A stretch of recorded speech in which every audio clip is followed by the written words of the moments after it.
어머님, 아버님, 혹시 작년 겨울 평생 공직에 몸바치고 정년퇴직한 69세 김철민님의 이야기 들어보셨나요? 평생 모은 3억 원이 갑작스러운 암 진단 후 간병비와 신약 치료비로 단 2년 만에 전부 사라졌다고 합니다. 이게 과연 남의 일일까요? 뉴스에서는 100세 시대라고 하지만 정작 질병 없이 사는 건강 수명은 60대 중반에 멈춘다는 사실 알고 계셨습니까? 매달 나오는 60만 원대 국민연금으로 아픈 몸을 이끌고 남은 18년을 어떻게 버티시겠습니까? 혹시라도 자식에게 손 벌리는 순간 평생 지켜온 부모의 당당함과 존엄은 어떻게 될까요? 오늘 영상 놓치시면 10년 뒤 정말 땅을 치고 후회하실지도 모릅니다. 이미 수많은 분들이 공감하고 대비하고 있습니다. 나이 들수록 왜 돈이 사치가 아니라 목숨이자 존엄이 되는지 그 뼈아픈 이유 5가지를 지금 바로 시작하겠습니다. 어머님, 아버님, 혹시 평생 짊어진 책임의 무게가 버거워 단 하루만이라도 모든 걸 내려놓고 싶었던 적이 있으신가요? 여기 평생을 공무원으로 살아오며 단 한 번도 가족 앞에서 굽은 등을 보인 적 없던 한 남자가 있습니다. 굳은 살 박인 그의 손은 가족의 자랑이자 든든한 울타리였고 그의 통장은 가족의 역사가 빼곡히 담긴 훈장이었습니다. 하지만 세월이라는 무심한 파도 앞에 그 견고했던 울타리가 모래성처럼 허물어지기 시작했습니다. 오늘 들려드릴 이야기는 돈이 단순한 숫자가 아니라 한 사람의 인생, 그리고 마지막 자존심이 되는 순간에 대한 기록입니다. 박만수 씨, 올해 나이 70. 그는 자타가 공인하는 성실의 아이콘이었다. 동사무소 9급으로 시작해 정년퇴직할 때까지 그의 인생엔 지각도 결근도 없었다. 매일 아침 6시면 어김없이 일어나 동네 한 바퀴를 돌고 빳빳하게 다린 와이셔츠에 반듯하게 맨 넥타이는 그의 자부심 그 자체였다. 그런 그에게는 평생의 동반자이자 유일한 약점인 아내 이순자 씨가 있었다. 순자 씨는 남편의 고지식함과 무뚝뚝함마저 사랑으로 감싸 안는 봄날의 햇살 같은 여자였다. 그날도 여느 때와 같은 오후였다. 북적이는 재래시장, 순자 씨가 생선 가게 앞에서 흥정을 하는 동안 만수 씨는 조금 떨어진 곳에서 팔짱을 낀 채 못마땅한 표정으로 서 있었다. 아이고, 사모님, 오늘 고등어는 진짜 물건이야. 그냥 가져가.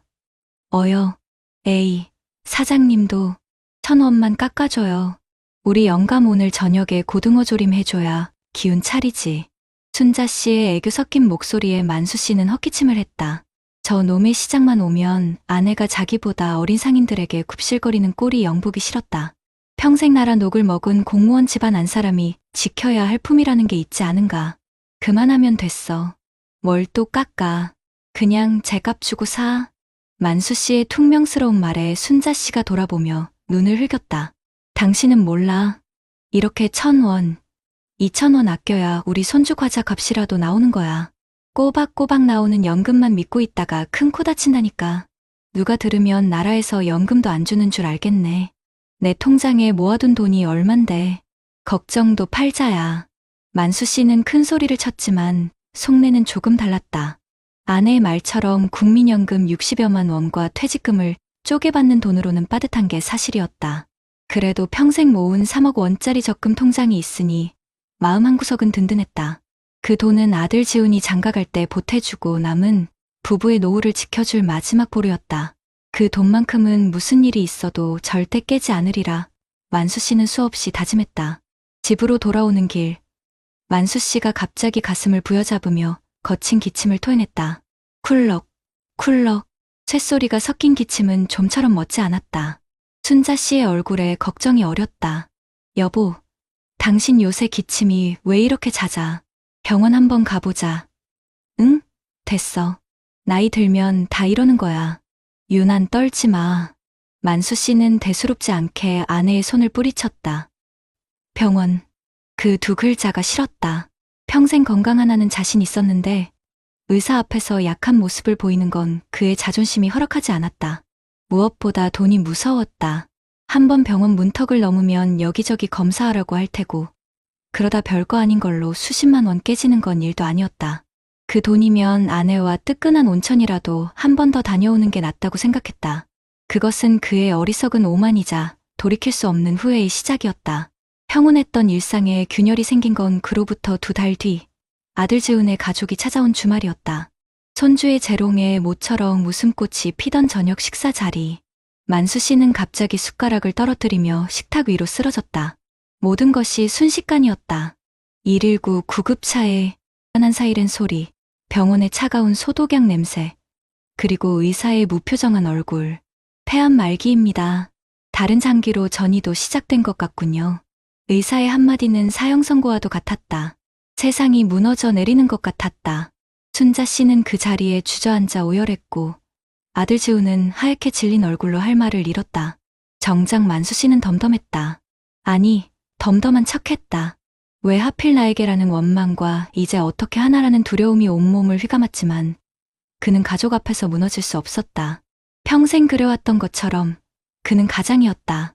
그때부터 돈과의 전쟁이 시작되었다. 항암 치료, 방사선 치료, 그리고 효과가 좋을지도 모른다는 신약 치료까지.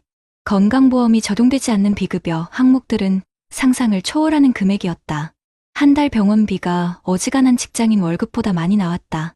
거기에 몸을 가누지 못하는 만수 씨를 위한 간병인 비용까지 더해지자 통장 잔고는 눈 녹듯 사라져갔다. 만수 씨는 병실 침대에 누워 천장만 바라보는 날이 많아졌다. 평생 단 한 번도 흐트러진 모습을 보인 적 없던 그였다. 하지만 이제는 대소변조차 남의 손을 빌려야 했다. 자기 삶에 대한 통제권을 완벽하게 잃어버린 기분. 연구에 따르면 자기 삶에 대한 통제감을 잃은 노인들은 우울증을 겪을 위험이 크게 높아진다고 한다.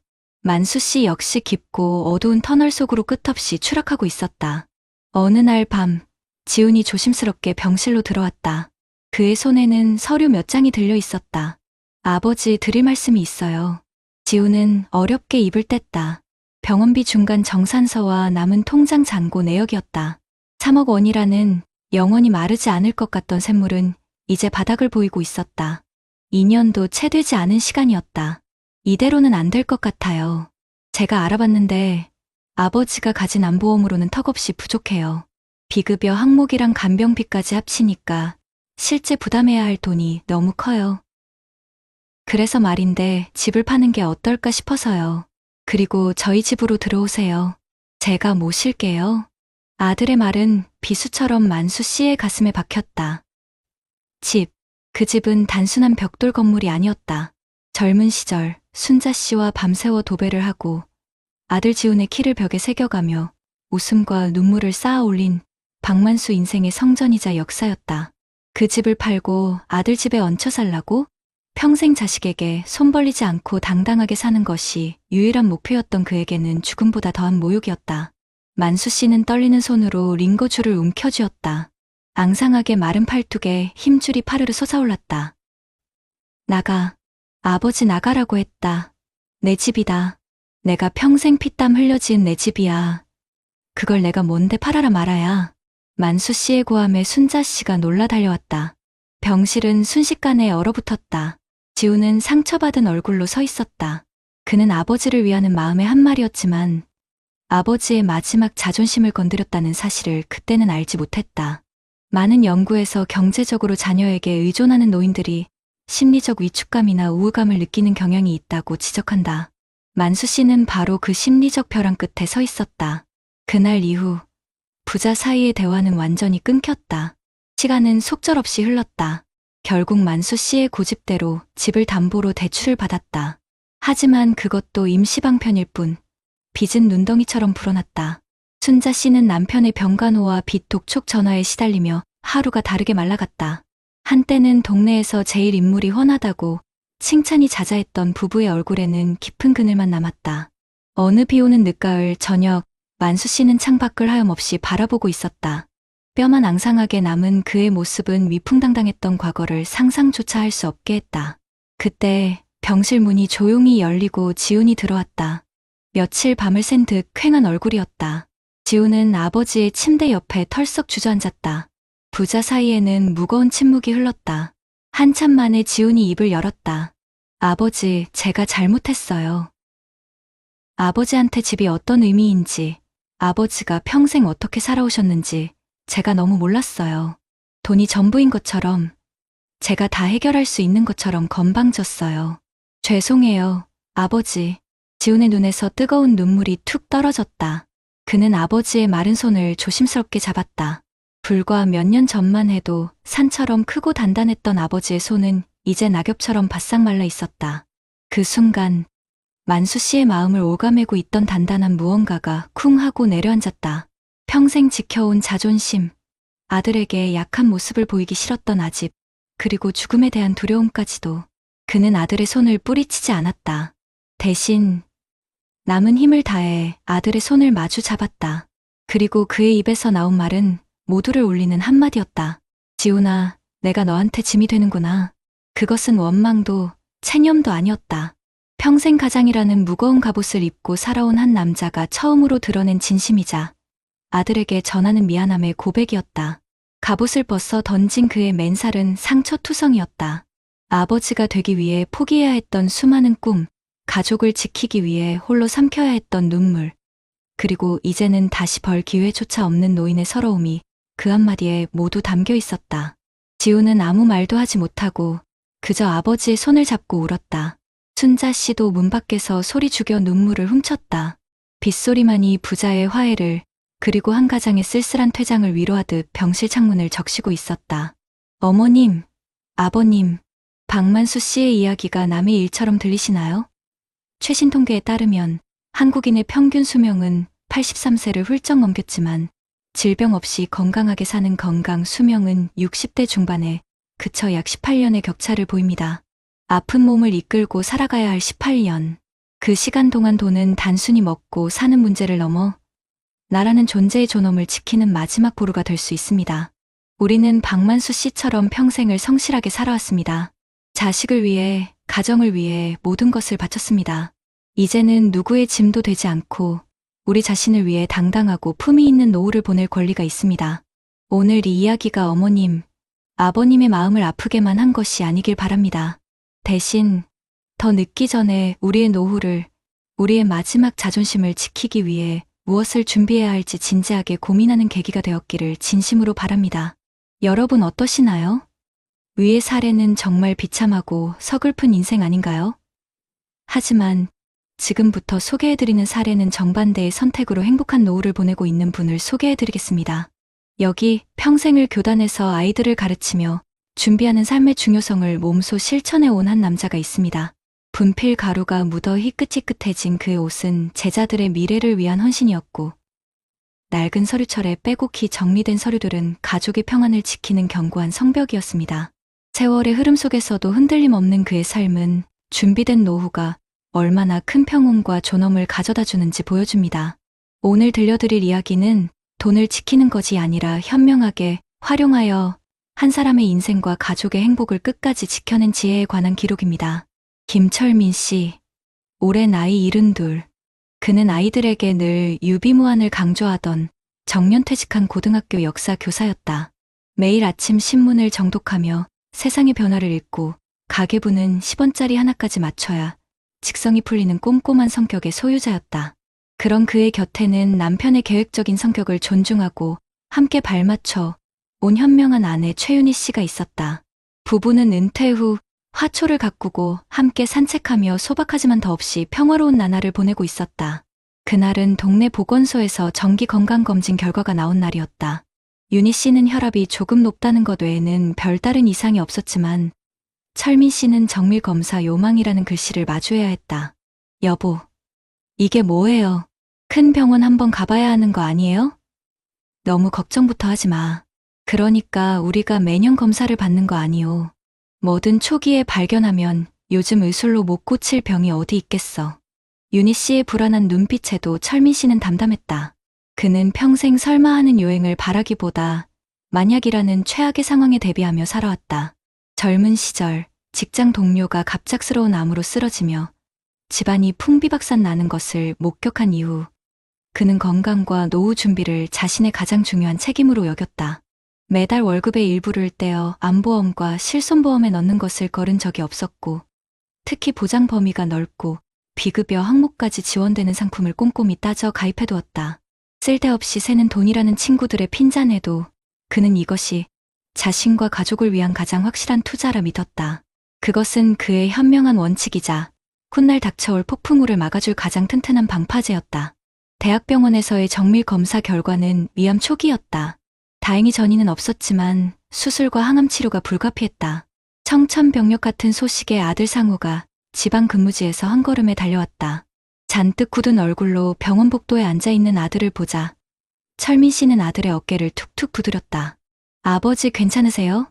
수술비랑 치료비는 제가 어떻게든 마련해 볼게요. 회사에 대출을 신청하든. 이 녀석아, 무슨 소리냐. 철민 씨는 상우를 데리고 집으로 돌아왔다. 그리고는 서재 책장에서 낡은 서류철 하나를 꺼내 먼지를 툭툭 털었다. 서류철에는 수십 년간 납입한 보험 증권들과 연금 내역서, 재산 목록이 마치 교과서처럼 반듯하게 정리되어 있었다. 상우야, 여기 앉아보거라. 이게 아버지가 너희 엄마와 너를 위해 평생 준비한 거다. 그는 아들 앞에 서류들을 펼쳐 보였다. 암 진단 시 일시금으로 지급되는 진단비 보험, 수술비와 입원비 대부분을 해결해줄 실손보험, 그리고 가장 값비싼 표적항암제 같은 비급여 치료를 위한 특약보험까지. 매달 300만 원 남짓 나오는 교원연금은 치료 중에도 부부의 생활비를 조금도 흔들림 없이 지탱해 줄 것이었다. 아들의 걱정이 기우었음을 아버지는 평생에 걸쳐 이미 증명해 보이고 있었다. 아버지는 평생 너에게 손 벌리지 않는 것이 마지막 자존심이라고 생각했다. 그리고 내게 물려줄 가장 큰 재산은 돈이나 집이 아니라 너희 삶에 어떤 짐도 되지 않는 것이라고 믿었다. 그러니 너는 내 걱정만 하거라. 내 가정을 지키는 것이 지금 내가 할 가장 큰 효도다. 상우는 아무 말도 할 수 없었다. 아버지의 낡은 서류철은 단순한 종이 뭉치가 아니었다. 그것은 가족을 향한 아버지의 깊고 소리 없는 사랑이었고 수십 년의 세월을 관통하는 책임감의 결정체였다. 많은 연구에서 노년기 경제적 자립이 자녀, 세대와의 긍정적 관계 유지에 매우 중요한 요소라고 말한다. 김철민 씨는 바로 그 긍정적 관계의 토대를 평생에 걸쳐 스스로 쌓아 올린 것이다. 상우는 그제야 안도의 한숨과 함께 뜨거운 눈물을 흘렸다. 아버지를 걱정했던 마음이 이제는 존경과 감사함으로 바뀌는 순간이었다. 수술은 성공적으로 끝났고 이후 몇 차례의 항암 치료가 이어졌다. 과정은 고통스러웠지만 적어도 돈 때문에 치료를 망설이거나 가족의 눈치를 보는 일은 없었다. 값비싼 신약 치료가 필요할 때도 철민 씨는 주저없이 최선의 선택을 할 수 있었다. 보험사에서 나온 진단비와 치료비는 병원비를 충당하고도 남아 아내 윤희 씨의 간병 부담을 덜어주기 위해 간병인을 고용하는 데 쓰였다. 연금 덕분에 생활비 걱정도 없으니 부부는 오롯이 치료와 회복에만 집중할 수 있었다. 어느 햇살 좋은 봄날, 퇴원을 앞둔 철민 씨는 병원 벤치에 앉아 아내와 함께 도단하는 새순을 바라보고 있었다. 수술로 수척해졌지만 그의 눈빛은 그 어느 때보다 평온했다.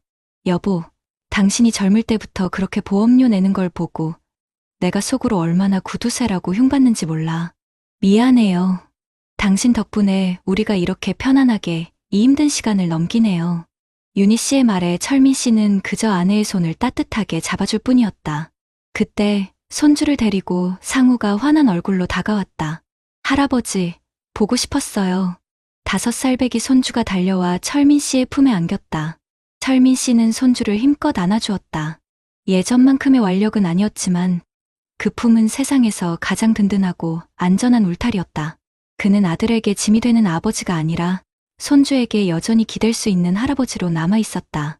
평생 지켜온 집에서 사랑하는 아내와 함께 그리고 자식들에게 존경받으며 자신의 존엄을 끝까지 지켜낸 것이다. 그 순간 그는 깨달았다. 진정한 가장의 자존심은 무너지지 않는 굳건함이 아니라 언젠가 무너질 수 있음을 인정하고 그때를 위한 마지막 준비를 해두는 지혜에 있다는 것을. 그의 낡은 서류철은 단순한 보험 증권이 아니라 가족에게 남기는 마지막 사랑의 편지였던 셈이다. 어머님, 아버님, 김철민 씨의 이야기가 특별한 사람의 이야기처럼 들리시나요? 아닙니다. 이것은 선택의 이야기입니다. 최신 통계는 노년기 의료비 지출이 생애 전체 의료비의 절반에 육박한다고 경고합니다. 즉, 어떻게 늙어가느냐의 문제만큼이나 아플 때를 어떻게 대비하느냐가 우리 노후의 품격을 결정짓는 시대가 온 것입니다. 우리는 모두 평생을 성실하게 살아왔고 이제는 그 결실을 평화롭게 누릴 권리가 있습니다. 김철민 씨의 현명한 준비가 그의 노년을 어떻게 지켜주었는지 보셨을 겁니다. 오늘 이 이야기가 어머님, 아버님께 막연한 불안감이 아닌 나도 할 수 있다는 용기와 구체적인 계획을 세우는 희망의 씨앗이 되기를 진심으로 바랍니다. 우리의 노후는 운명이 아니라 지금 우리의 선택에 달려 있습니다. 이런 문제들과 관련해서 전문가들과 통계 자료들을 소개해드리겠습니다. 우리나라가 경제협력개발기구, 흔히 OECD라고 부르는 선진국 클럽에서 노인 빈곤율 1위라는 사실, 아마 한 번쯤은 들어보셨을 겁니다. 그런데 이게 얼마나 심각한 수준인지 피부로 와닿지 않는 분들이 많으실 거예요. 쉽게 말씀드리면 65세 이상 어르신 10분 중 4분은 중위소득의 절반도 채 벌지 못하는 가난한 상태로 살아가고 있다는 뜻입니다.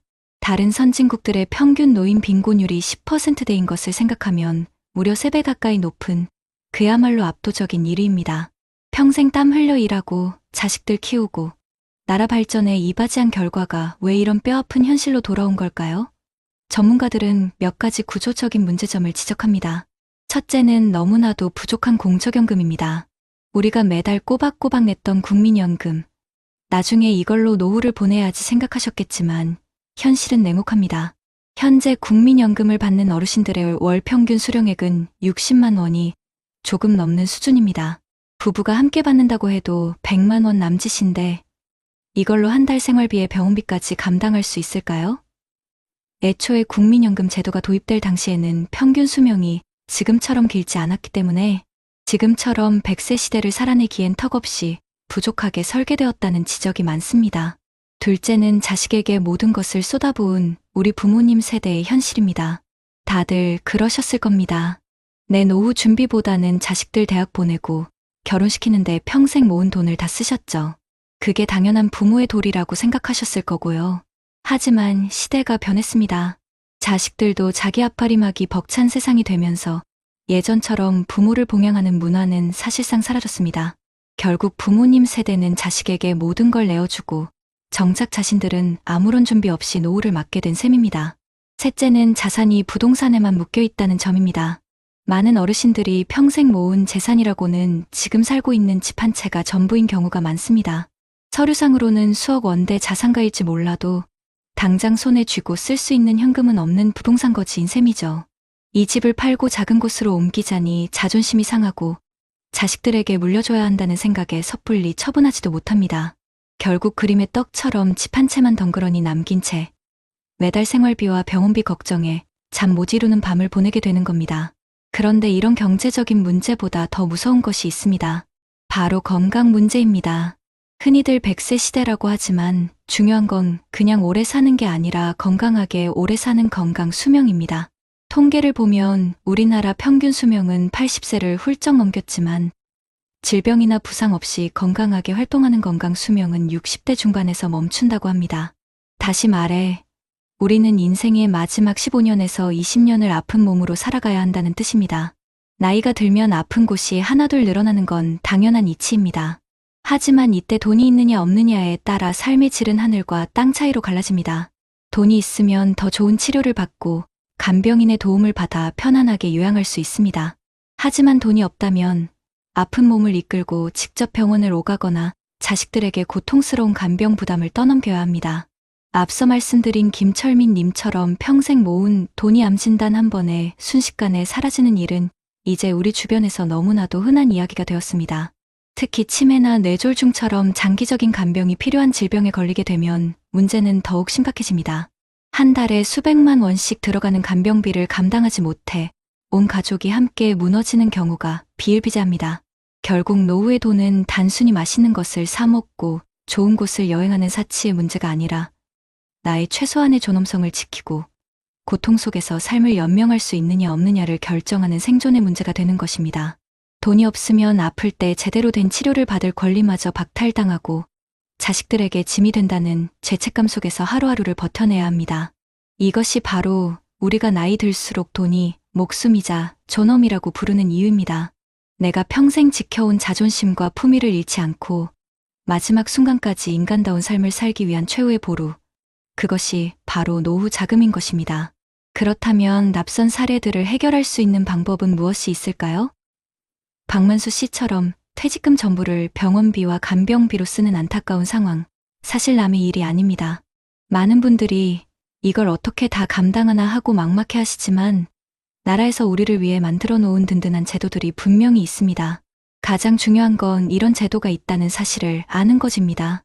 먼저 감당하기 힘든 의료비 문제를 해결할 방법부터 차근차근 알려드릴게요. 우리가 병원에 내는 돈에는 한도가 정해져 있다는 사실 알고 계셨나요? 바로 본인부담 상한제라는 제도 덕분인데요. 이게 뭐냐면 내가 버는 소득에 따라서 1년에 병원비로 내는 돈의 최대값을 정해놓은 겁니다. 그래서 만약 그 정해진 금액을 넘어서는 돈을 병원비로 냈다면 나라에서 검토해서 나중에 다시 돌려주는 아주 고마운 제도죠. 예를 들어서 소득이 적으신 분들은 1년에 약 89만 원 정도만 내면 그 이상 나온 병원비는 건강보험공단에서 다시 돌려받게 되는 겁니다. 박만수 씨가 만약 이 제도를 알았다면 수천만 원의 병원비가 나왔더라도 최소한 건강보험이 적용되는 항목에 대해서는 큰 부담을 덜 수 있었을 겁니다. 그런데 이런 제도가 있어도 건강보험이 안 되는 비급여 항목 때문에 허리가 휘청하시는 분들이 많죠. 이 문제도 해결할 방법이 있습니다. 바로 재난적 의료비 지원 사업인데요. 이름 그대로 재난 수준의 의료비가 나왔을 때 나라에서 도와주는 겁니다. 소득이 아주 높지 않은 가구가 한 해 번 돈의 10% 이상을 의료비로 썼을 때 바로 그 비급여 항목까지 포함해서 1년에 최대 5천만 원까지 지원을 해줍니다. 암이나 큰 병뿐만 아니라 모든 병에 다 해당되니까 박만수 씨의 경우에 가장 직접적인 도움이 될 수 있었던 제도라고 할 수 있습니다. 또 하나, 간병 문제는 정말 가족 모두를 지치게 만들죠. 이 문제도 노인장기요양보험이라는 제도를 통해 사회가 함께 해결하고 있습니다. 만 65세가 넘으셨거나 노인성 질병 때문에 혼자 생활하기 어려운 분들이 신청해서 등급을 받으면 요양보호사님이 집으로 찾아오시는 방문 요양이나 목욕 서비스를 아주 저렴한 비용, 전체 비용의 15에서 20% 정도만 내고 이용할 수 있습니다. 요양원에 들어가는 것도 마찬가지고요. 많은 분들이 나라에서 해주는 게 뭐가 있냐고 말씀하시지만 이렇게 찾아보면 다 있습니다. 가장 중요한 건 정보입니다. 잘 모르시겠으면 병원 원무과에 있는 사회복지팀에 물어보시거나 국민건강보험공단 1577에 15771000에 전화 한 통만 하시면 내가 받을 수 있는 혜택을 친절하게 안내받을 수 있습니다. 물론 김철민 씨처럼 개인적으로 실손보험이나 암보험을 들어두는 것도 정말 중요하지만 이건 어디까지나 나라에서 만들어준 기본 울타리 위에 내 상황에 맞게 추가로 벽돌을 하나 더 쌓는 개념으로 생각하셔야 합니다. 다음으로 집 문제입니다. 아들한테 집 팔자는 이야기를 들었을 때 박만수 씨의 심정은 어땠을까요? 이건 단순히 돈 문제가 아니라 평생을 바쳐 이룬 내 삶의 터전, 내 자존심이 걸린 문제거든요. 집을 지키면서도 매달 꼬박꼬박 돈이 나오게 할 방법은 없을까요? 당연히 있습니다. 바로 주택연금입니다. 부부 두 분 중에 한 분이라도 만 55세가 넘고 공시가격 12억 원 이하의 집을 가지고 계시면 바로 그 집에 평생 사시면서 나라의 보증을 받고 매달 연금을 받으실 수 있습니다. 나중에 두 분 모두 돌아가시면 그때 집을 팔아서 그동안 받았던 연금을 갚는 방식이고요. 만약 집값이 그동안 받은 연금보다 더 많이 남으면 자식들에게 상속이 되고 혹시라도 모자라더라도 자식들에게 더 내라고 하지 않으니 정말 안전한 제도입니다. 박만수 씨가 이걸 활용했다면 집을 팔지 않고도 가장의 품위를 지키면서 매달 나오는 돈으로 치료비와 생활비에 큰 보탬을 얻을 수 있었겠죠. 우리나라 어르신들 재산의 대부분이 부동산에 묶여 있다고 하잖아요. 주택연금은 바로 이 묶여있는 재산을 매달 쓸 수 있는 살아있는 현금으로 바꾸는 가장 좋은 방법입니다. 자식한테 집 한 채는 물려줘야지 하는 생각에서 벗어나서 내 노후는 내가 책임진다는 생각에 전환이 필요합니다. 내가 건강하고 품위 있게 노후를 보내는 것이야말로 자식들에게 물려줄 수 있는 가장 큰 재산 아니겠습니까? 마지막으로 건강 이야기입니다. 박만수 씨는 병원 가기를 꺼리다 병을 키웠고 김철민 씨는 꾸준히 검진을 받아서 병을 일찍 찾아냈죠.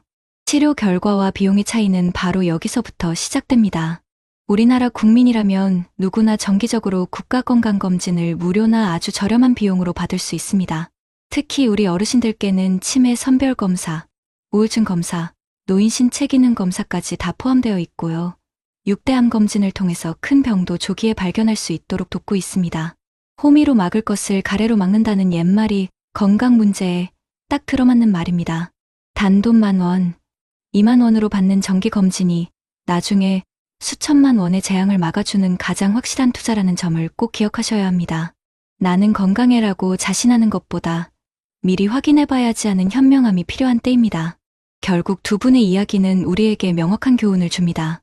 노후의 불행은 어느 날 갑자기 벼락처럼 찾아오는 게 아니라 미리 대비하지 않은 위험에 나 자신을 그냥 내버려 두었을 때 조용히 시작되는 겁니다. 지금 당장 내가 이용할 수 있는 국가 제도가 무엇인지 꼼꼼히 알아보고 자녀들과 함께 나의 노후 계획에 대해 솔직하게 이야기 나누는 것. 그것이야말로 박만수 씨의 안타까운 마지막을 막고 김철민 씨와 같은 평온한 노후를 만드는 가장 확실한 첫걸음이 될 것입니다. 내 평생을 바친 이 손으로 흙을 일구고 자식을 키웠습니다. 거칠어진 마디마디에 새겨진 세월이 어찌 이리 서럽게만 느껴지는지요. 우리네 인생은 참으로 닮아 있으면서도 그 마지막 모습은 너무나도 다릅니다. 한 분은 평생 모은 퇴직금을 속절없이 병원비로 쏟아부어야 했던 박만수 어르신이었고, 다른 한 분은 미리 준비하고 알아본 덕분에 든든한 울타리 안에서 평온한 노후를 보내고 계신 김철민 어르신이었습니다. 두 분의 삶이 어찌 처음부터 달랐겠습니까? 그저 마지막 고갯길에서 한 분은 몰라서 외나무 다리를 위태롭게 건너야 했고, 다른 한 분은 알아서 튼튼한 다리를 건널 수 있었을 뿐입니다. 우리는 너무나 오래 나 자신을 돌보는 법을 잊고 살았습니다. 내 몸이 아픈 것보다 자식 밥 굶을까 걱정이 앞섰고, 낡은 옷을 입을지언정 집 하나는 꼭 지켜야 한다고 믿었습니다. 그것이 부모된 도리라 여기며 쉼없이 달려온 세월이었습니다. 하지만 이제는 기억해야 합니다. 나라가 우리에게 내미는 따뜻한 손길이 있다는 것을요. 감당 못할 병원비에 가슴 철렁 내려앉을 때 우리를 지켜주는 본인 부담 상한제와 재난적 의료비 지원 사업이 있습니다. 이는 단순히 돈을 아끼게 해주는 제도가 아닙니다. 평생 성실하게 살아온 당신의 삶이 병마 앞에서 무너지지 않도록 국가가 마지막 보루가 되어주겠다는 약속입니다. 자식에게 손 벌리기 미안해 끙끙 앓던 간병의 시간들. 이제는 노인장기요양보험이라는 사회적 효자에게 기댈 수 있습니다. 내 집에서 편안하게 돌봄을 받는 것은 우리가 누려야 할 당연한 권리입니다. 더 이상 혼자서 모든 짐을 짊어지려 애쓰지 마십시오. 당신의 고단했던 어깨를 잠시나마 기댈 수 있도록 사회가 함께하고 있습니다.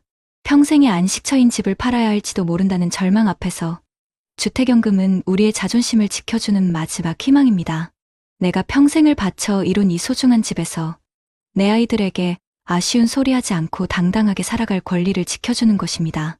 자식에게 집 한 채 물려주는 것보다 더 위대한 유산은 부모가 마지막까지 웃음을 잃지 않고 품위 있게 살아가는 모습을 보여주는 것이 아닐까요? 그리고 이 모든 것의 시작은 나는 건강해라는 맹신이 아닌 혹시 모르니라는 작은 관심에서 비롯됩니다. 국가건강검진은 단순히 몸을 살펴보는 행위를 넘어 나 자신을 사랑하고 내 가족의 미래를 지키는 가장 첫 번째 약속입니다. 호미로 막을 것을 가래로 막는 어리석음을 되풀이해서는 안 됩니다. 어르신들의 지난 세월은 그 자체로 존경받아 마땅한 역사입니다. 그 역사의 마지막 장이 후회와 눈물로 채워져서는 안 됩니다. 지금껏 자식과 가정을 위해 모든 것을 바치셨다면 이제 남은 시간은 온전히 당신 자신을 위해 채워나가야 합니다. 두려워 마십시오. 몰라서 외로운 길을 걷지 마십시오. 국민건강보험공단 1000, 이 전화번호 하나가 당신의 내일을 바꿀 수 있습니다. 작은 용기를 내어 문을 두드릴 때 당신의 노후는 박만수 어르신의 안타까움이 아닌 김철민 어르신의 평온함으로 채워질 것입니다. 당신의 남은 세월이 고단함의 끝이 아닌 비로소 시작되는 행복의 여정이 되기를 저희가 진심으로 곁에서 응원하겠습니다. 생각해 보신 적 있으신가요? 평생 모아둔 재산이 단 몇 달 만에 절반 이상 사라질 수도 있다는 사실을요. 많은 분들이 이렇게 말씀하십니다. 나는 그런 일 절대 없을 거야. 하지만 여러분, 내 통장을 떠올려 보세요. 정말 그럴까요? 저는 지난 10년 동안 수많은 어르신들의 이야기를 들으며 확신하게 됐습니다. 재산을 지키는 사람과 잃는 사람은 단 3가지 습관에서 갈린다는 사실을요. 저와 늘 함께 밥을 먹던 한 지인은 30년 넘게 일해 모은 퇴직금으로 노후를 준비했지만 예상치 못한 의료비, 믿었던 지인의 투자 제안, 자녀 결혼 지원, 이 3가지가 평생의 돈을 순식간에 사라지게 만들었습니다. 실제로 한국보건사회연구원의 조사에 따르면 60세 이상 은퇴자 가운데 10명 중 3~4명은 은퇴 후 불과 5년 만에 재산의 절반 이상을 잃었다고 합니다. 이유도 놀랍도록 비슷했습니다. 여러분, 제가 지금부터 그 억울한 사연을 들려드릴 테니 제발 끝까지 함께 해주세요. 현관 신발장 위에 오래된 통장 한 권이 놓여 있다. 모서리가 해져 살짝 말려 올라간 표지. 손끝으로 그 표지를 쓸어내릴 때마다 내 손마디 굳은 살이 통장의 세월과 맞물려 사각거리는 소리를 낸다. 요즘 들어 장을 보러 나가면 10,000원짜리 몇 장이 금방 얇아진다. 시장 아주머니가 아저씨, 요건 조금 올랐어요 하고 미안한 얼굴을 하면 나도 모르게 그럴 수 있죠 하고 웃어 보인다.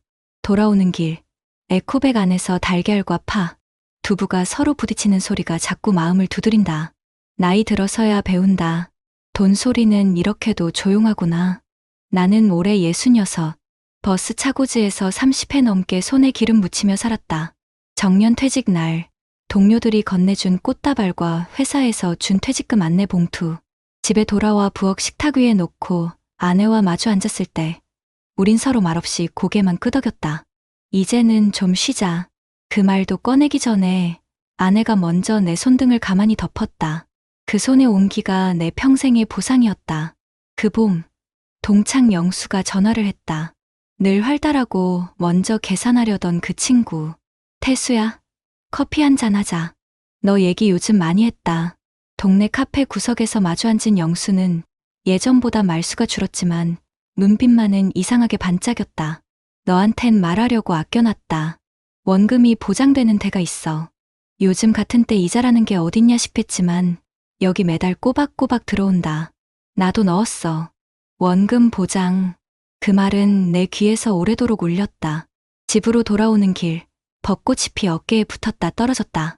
아내는 당장은 움직이지 말고 한두 달만 지켜보자고 했다. 그 말이 맞다는 걸 알면서도 낡은 통장 표지를 만지작거리던 내 손끝은 자꾸만 계산기를 찾았다. 이만큼 넣으면 매달 얼마가 들어오나, 그 돈으로 전기세와 관리비를 빼고도 손주 신발을 한 켤레 더 사줄 수 있나. 한 달이 지나고 정말로 소액의 이자가 들어왔다. 문자 알림이 울릴 때마다 아내는 접시를 닦던 손을 멈추고 내 얼굴을 살폈다.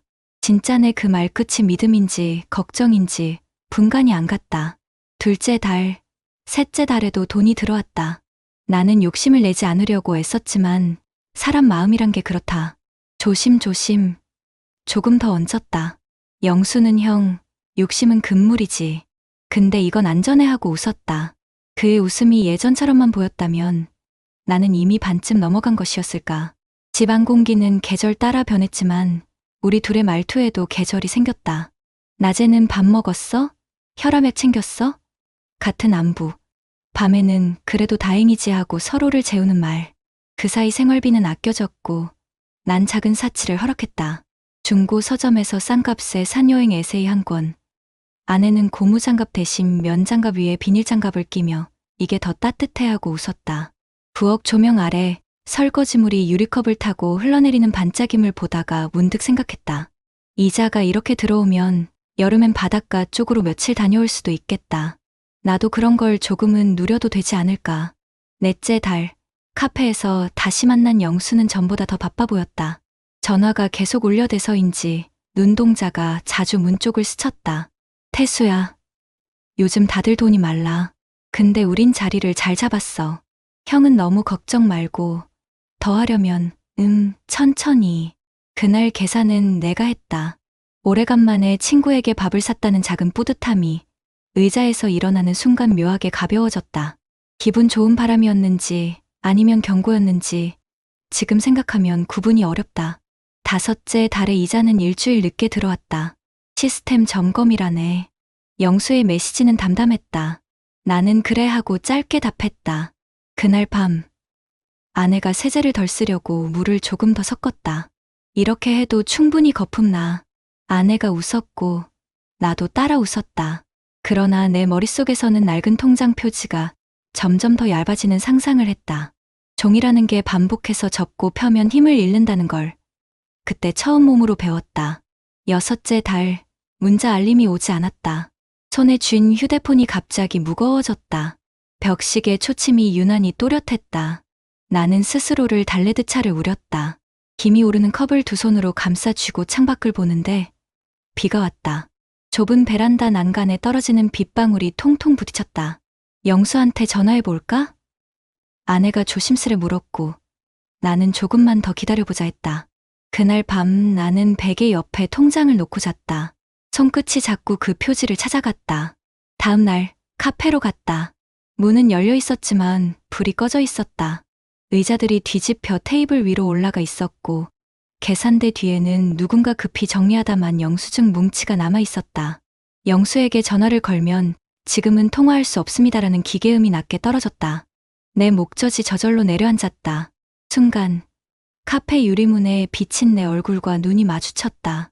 생각보다 늙어 보이는 사내가 서 있었다. 집에 돌아와 통장 거래 내역을 다시 훑었다. 작은 숫자들이 박힌 줄들이 어느 순간부터 빈 줄로 바뀌어 있었다. 아내는 내 옆에서 말없이 앉아 있었다. 싱크대에 물 떨어지는 소리가 집을 채웠다.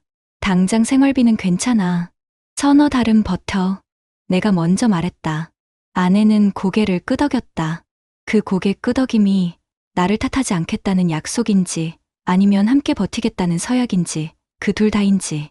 눈앞이 흐려졌다. 나는 다음 날 새벽 자주 가던 공원 벤치에 앉았다. 운동하는 사람들 틈에서 혼자 숨을 고르고 주머니에서 종이 한 장을 꺼냈다. 보소장 양식이라고 적힌 안내문. 경찰서 민원실에서 받아온 것이다. 손이 덜덜 떨렸다. 설마 가족이, 설마 친구가 늘 그 말로 버텼던 나였는데 오늘은 그 말이 내 등을 더 세게 밀었다. 세상에서 제일 쓰라린 말은 설마 뒤에 오는 침묵이라는 걸. 나는 이제 알겠다. 그날 저녁 아들은 영상통화를 걸어왔다. 아버지, 표정이 왜 그래요? 나는 평소처럼 대답하려 했다. 괜찮다. 애들은 잘 크지? 카메라 속 손주가 내 이름을 부르는 소리를 들으면서 내 어깨가 순간 무너져 내렸다가 다시 세워졌다. 나는 아들에게 아무 말도 하지 않았다. 아내가 내 등 뒤에서 조용히 손을 포겠다. 말 대신 손바닥에 체온으로 서로를 붙들었다. 밤이 깊어지면 부엌 조명이 노란 원을 바닥에 만든다. 그 원 안에 통장을 가져다 놓고 나는 또다시 표지를 쓸어내린다. 낡은 표지의 감촉이 오늘따라 거칠다. 살며시 펼치면 안쪽 첫 장의 잔고가 내 얼굴을 비춘다. 돈은 숫자지만 마음은 체온이라는 말을 나는 이제야 믿게 된다. 나는 의자를 끌어다 앉고 펜을 들었다.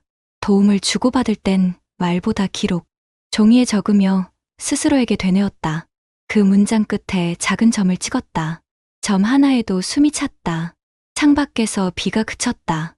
물기 머금은 가로등 불빛이 길 위에 흔들렸다. 나는 통장을 덮고 두 손으로 꼭 감싸 쥐었다.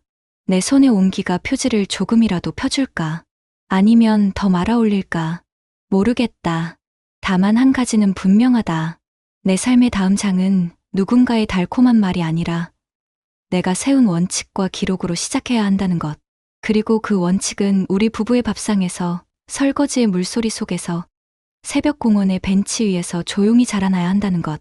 나는 휴대폰 메모장을 열고 첫 줄에 이렇게 적었다. 첫째, 가족과의 돈은 선을 정하고 말 대신 기록한다. 둘째, 생활비와 비상금, 안정자금은 따로 둔다. 셋째, 건강은 지출이 아니라 투자다. 글자를 다 쓰고 나서 손끝이 조금 덜 떨렸다. 통장을 다시 쓰다듬었다.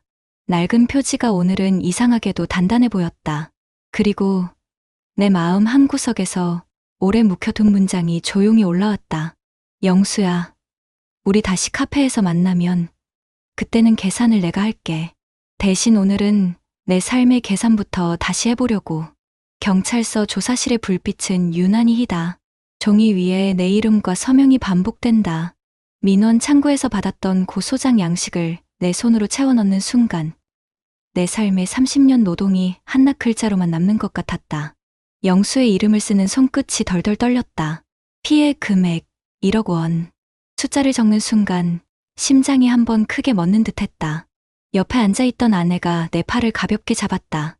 말 대신 그 손길 하나가 내가 끝까지 쓰게 하는 힘이었다. 집에 돌아와 소파에 앉으니 텔레비전에서 뉴스가 흘러나왔다. 2025년 8월 소비자 물가 상승률 전년 대비 1.67%. 최저임금은 10,000원을 넘어섰지만 생활비 부담은 여전히 커지고 있습니다. 앵커의 목소리는 마치 내 사정을 들킨 듯 차갑게 들렸다. 물가는 오르는데 내 통장은 비어갔다. 한때 두툼하던 장부가 이젠 바람에 휘날리는 낙엽 같았다. 낡은 표지를 펴보다가 나는 문득 손주 얼굴을 떠올렸다. 할아버지, 사탕. 그 맑은 목소리에 나는 세상 어떤 빚도 기꺼이 질 수 있었다. 하지만 사탕감 몇천 원 앞에서도 잠시 계산기를 두드리는 내 모습이 떠올라 눈시울이 젖었다. 며칠 뒤 영수의 아내가 우리 집을 찾아왔다. 눈은 퉁퉁 부어 있었고 손에는 낡은 쇼핑백이 들려 있었다. 그 안에는 영수가 남기고 간 노트 몇 권과 지갑이 들어 있었다. 그녀는 울면서 말했다. 저도 몰랐어요. 남편이 그렇게까지 죄송합니다. 노트 속에는 빼곡한 숫자와 이름들, 그리고 빚진 흔적들이 있었다. 나는 지갑을 열어보았다. 10,000원짜리 몇 장, 그리고 가족사진 한 장. 거기엔 내 얼굴도 함께 있었다. 20살 무렵 함께 찍은 낡은 흑백 사진. 사진 속에 웃는 얼굴과 지금의 비어버린 지갑이 겹치자 마음 한가운데가 찢어졌다. 친구를 잃은 건 돈 때문이 아니라 함께한 세월 때문이었다. 나는 며칠 동안 잠을 설쳤다. 새벽 4시 부엌 불을 켜고 의자에 앉았다. 아내가 따뜻한 물을 데워주며 말했다. 여보, 우리가 잃은 게 돈만은 아니에요. 하지만 아직 가진 것도 있잖아요. 그녀가 가리킨 건 식탁 옆에 놓인 가족사진 액자였다. 손주가 환하게 웃고 아들이 우리 어깨를 감싸고 있었다. 나는 그제야 깨달았다. 낡은 통장은 잔고가 줄어도 다시 채울 수 있지만 사진 속 웃음은 잃으면 다시 되돌릴 수 없다는 것을. 그날 이후 나는 작은 노트를 새로 꺼냈다. 표지에는 큼직하게 글씨를 썼다. 원칙 노트. 첫 장에는 지난번에 메모했던 세 줄을 다시 적었다. 가족과 돈은 반드시 기록한다. 생활비 비상금 안정자금으로 나눈다.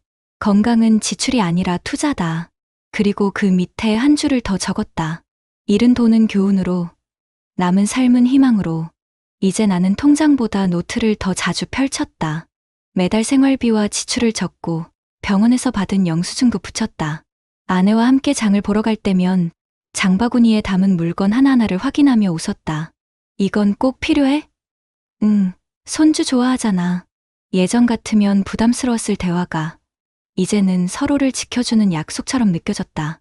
몇 달이 지나 생활은 크게 나아지지 않았지만 마음은 조금씩 단단해졌다. 아들에게 솔직히 털어놓았을 때 그는 고개를 숙이며 말했다. 아버지, 제가 더 일찍 알았더라면. 나는 그의 손을 잡으며 대답했다. 괜찮다. 너가 살아있는 게 가장 큰 이자야. 그 순간 아들의 눈가가 붉어졌다. 그 눈빛은 내가 세상에서 가장 아끼는 자산이었다. 겨울이 다가올 즈음 다시 공원 벤치에 앉았다. 낡은 통장 표지는 여전히 달아 있었지만 이제는 내 손길이 그 다름을 부드럽게 감싸주었다. 주변에서 아이들이 뛰노는 소리가 들리고 멀리서 교회 종소리가 울렸다. 그 순간 나는 알았다. 내 삶의 절정은 돈을 잃은 그날이 아니라 오늘처럼 작은 희망을 붙드는 이 순간이라는 것을. 나는 카페 자리에 앉아있는 듯 상상했다. 영수가 내 앞에 다시 앉아있다면 나는 뭐라고 말할까? 아마도 이렇게 말할 것이다. 영수야, 너가 가져간 건 돈이 아니라 우리의 믿음이었다. 하지만 내가 지켜야 할 건 아직 남았다. 내 가족, 내 원칙, 내 삶 말이야. 그리고 나는 조용히 미소 지을 것이다. 돈은 잃었지만 그 이름 속에서 얻은 교훈은 평생의 재산이 될 테니까. 여러분, 제 얘기는 특별한 사연이 아닙니다. 우리 주변 어디에서든 누구에게든 일어날 수 있는 현실입니다. 믿었던 친구, 사랑하는 가족, 예기치 못한 병원비, 이 세 가지는 언제든 우리의 삶을 흔들 수 있습니다. 하지만 우리는 원칙을 세우고 기록을 남기고 건강을 지키는 습관으로 다시 일어설 수 있습니다. 낡은 통장 표지를 쓰다듬으며 배운 건 단 하나입니다. 돈은 잃어도 희망은 지켜야 한다는 것. 여러분도 지금 작은 원칙 하나를 세워보세요. 그 원칙이 내일의 평안을 지켜줄 가장 든든한 자산이 될 것입니다. 여러분 어떠시나요? 위의 사례는 정말 비참하고 서글픈 인생 아닌가요? 하지만 지금부터 소개해드리는 사례는 정반대의 선택으로 행복한 노후를 보내고 있는 분을 소개해드리겠습니다.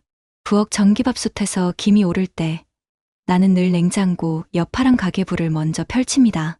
표지 옆에는 초록색 탭이 3개 꽂혀 있죠. 생활비, 비상금, 안정자금. 30년 넘게 시청 공무원으로 일하고 작년에 66으로 퇴직했습니다. 연금 덕도 있지만 사실 나를 지켜준 건 숫자보다 원칙이었습니다. 아내는 말수가 적습니다. 대신 씻은 쌀에 손끝을 담그는 온도로 그날의 마음을 알려줍니다. 오늘은 따뜻하네. 나는 혼잣말처럼 중얼거리며 가계부에 날짜를 쓰고 아침 식탁에 구청 복지관에서 받아온 혈압 기록표를 같이 올려둡니다. 나이에 맞게 우리는 우리를 돌보는 일을 생활 속에 꽂아 넣었습니다. 퇴직 직후 친구 한 명이 전화를 했습니다. 원금 보장이라는 단어가 첫 번째 문장에 있었죠. 카페 구석에서 마주 앉은 그는 말을 아꼈지만 그 단어는 유난히 크게 들렸습니다. 나는 내 가방에서 얇은 파일을 꺼냈습니다. 투자 원칙이라고 적힌 종이 한 장. 미안하다. 내 돈은 5 중 하나 이하만 위험해도. 그리고 모르는 상품은 하지 않아. 설명서랑 계약서, 담보 구조까지 확인하고도 마음이 흔들리면 더 안 해. 친구는 처음엔 섭섭해했지만 나는 커피값을 계산하면서 조용히 웃었습니다. 지금 화내도 나중엔 고맙다고 할 거야. 집에 돌아와 그날의 유혹을 가계부 메모 칸에 적었습니다. 유혹도 기록하면 나중에 나를 지켜주는 증거가 됩니다. 자녀 결혼 얘기가 나왔을 땐 더 어려웠습니다. 아들이 식탁에 앉아 말끝을 맴돌 때 나는 먼저 A4 2장을 꺼냈습니다. 한 장에는 돌려받지 않아도 되는 선을 표시하고 다른 한 장에는 차용증 초안을 인쇄해 두었죠. 아버지, 너무 서운하게 들리지 않을까요? 아들의 눈이 젖어들었습니다. 서운한 말 대신 서로를 지키는 말을 써보자. 내가 힘들면 기한을 미룰 수도 있어. 다만 우리 생활을 해치지 않는 선에서 우리가 웃으면서 만날 수 있는 돈만 오가자. 우리는 금액 기간 상환 방식을 손글씨로 적고 서로 사인했습니다. 그날 밤 아내가 방으로 들어와 내 어깨를 토닥였습니다. 미안해 말자. 오늘 우리가 한 건 미래의 미안함을 줄이는 일이야. 여름 초입 아내가 어지럼증으로 응급실에 갔습니다. 심장은 온몸으로 뛰고 내 손은 휴대폰을 3번이나 떨어뜨렸죠. 하지만 병원비 창고 앞에서 나는 가방을 열어 비상금 봉투를 꺼냈습니다. 실손 장기 요양 보장 범위가 적힌 카드와 함께 작년에 만들어 군 가족 의료 체크리스트도 나왔습니다. 검사 우선, 항목 설명 듣고 비급여는 꼭 비교. 창구 직원이 고개를 끄덕였습니다. 며칠 뒤 아내는 큰 병이 아님이 확인됐습니다. 병실 창밖으로 늦은 비가 내렸고 나는 침대 난간에 팔을 얹고 한숨을 길게 내뱉었습니다. 그 한숨은 안도와 다짐이 섞인 소리였습니다. 건강은 지출이 아니라 투자. 내 가계부 첫 장에 써둔 그 문장을 우리는 병실에서 다시 배웠습니다. 물가는 뉴스 속 숫자보다 장바구니의 무게로 다가옵니다. 그럴수록 우리는 고정비를 쳤습니다. 오래된 냉장고를 전기료, 덜 먹는 모델로 바꾸고 쓰지 않는 구독을 해지했죠. 덕분에 매달 딱 한 번의 작은 사치를 남겨둘 수 있었습니다. 시장 어기 분식집에서 떡볶이 2그릇. 아내는 늘 김밥을 반줄 남겨 나에게 밀어줍니다. 다 먹어? 오늘은 걸었잖아. 복지관 실버 체조 수업을 같이 들은 날이면 우리는 서로의 발걸음 개수로 농담을 합니다. 걷고, 배우고, 기록하는 것. 사회적 연결은 생각보다 큰 돈을 지켜줍니다. 귀가 열린 사람은 달콤한 속삭임보다 불편한 조언을 더 가까이 듣거든요. 가을, 아들이 손주를 데리고 왔습니다. 현관 앞에 세 켤레의 신발이 가지런히 놓였습니다. 식탁에서 아들이 조심스레 말했습니다. 아버지, 지난번 차용증 덕분에 부부싸움이 줄었어요. 우리도 부모님처럼 서류로 말하자고 합의했거든요. 아내가 국을 푸다가 미소를 지었습니다. 말없이 서로를 도왔습니다. 문서와는 차갑지 않았습니다. 오히려 따뜻함을 지키는 울타리였습니다. 나는 여전히 파란 가계부를 펼칩니다. 생활비 탭에는 3년 정도 생활비가 남아있고 비상금 탭에는 병원비, 수리비, 예상 금액이 적혀 있습니다. 안정자금 탭에는 국채예금 메모가 붙어 있죠. 투자 수익을 크게 자랑할 일은 없지만 지키는 수익 덕분에 밤잠이 깊어졌습니다.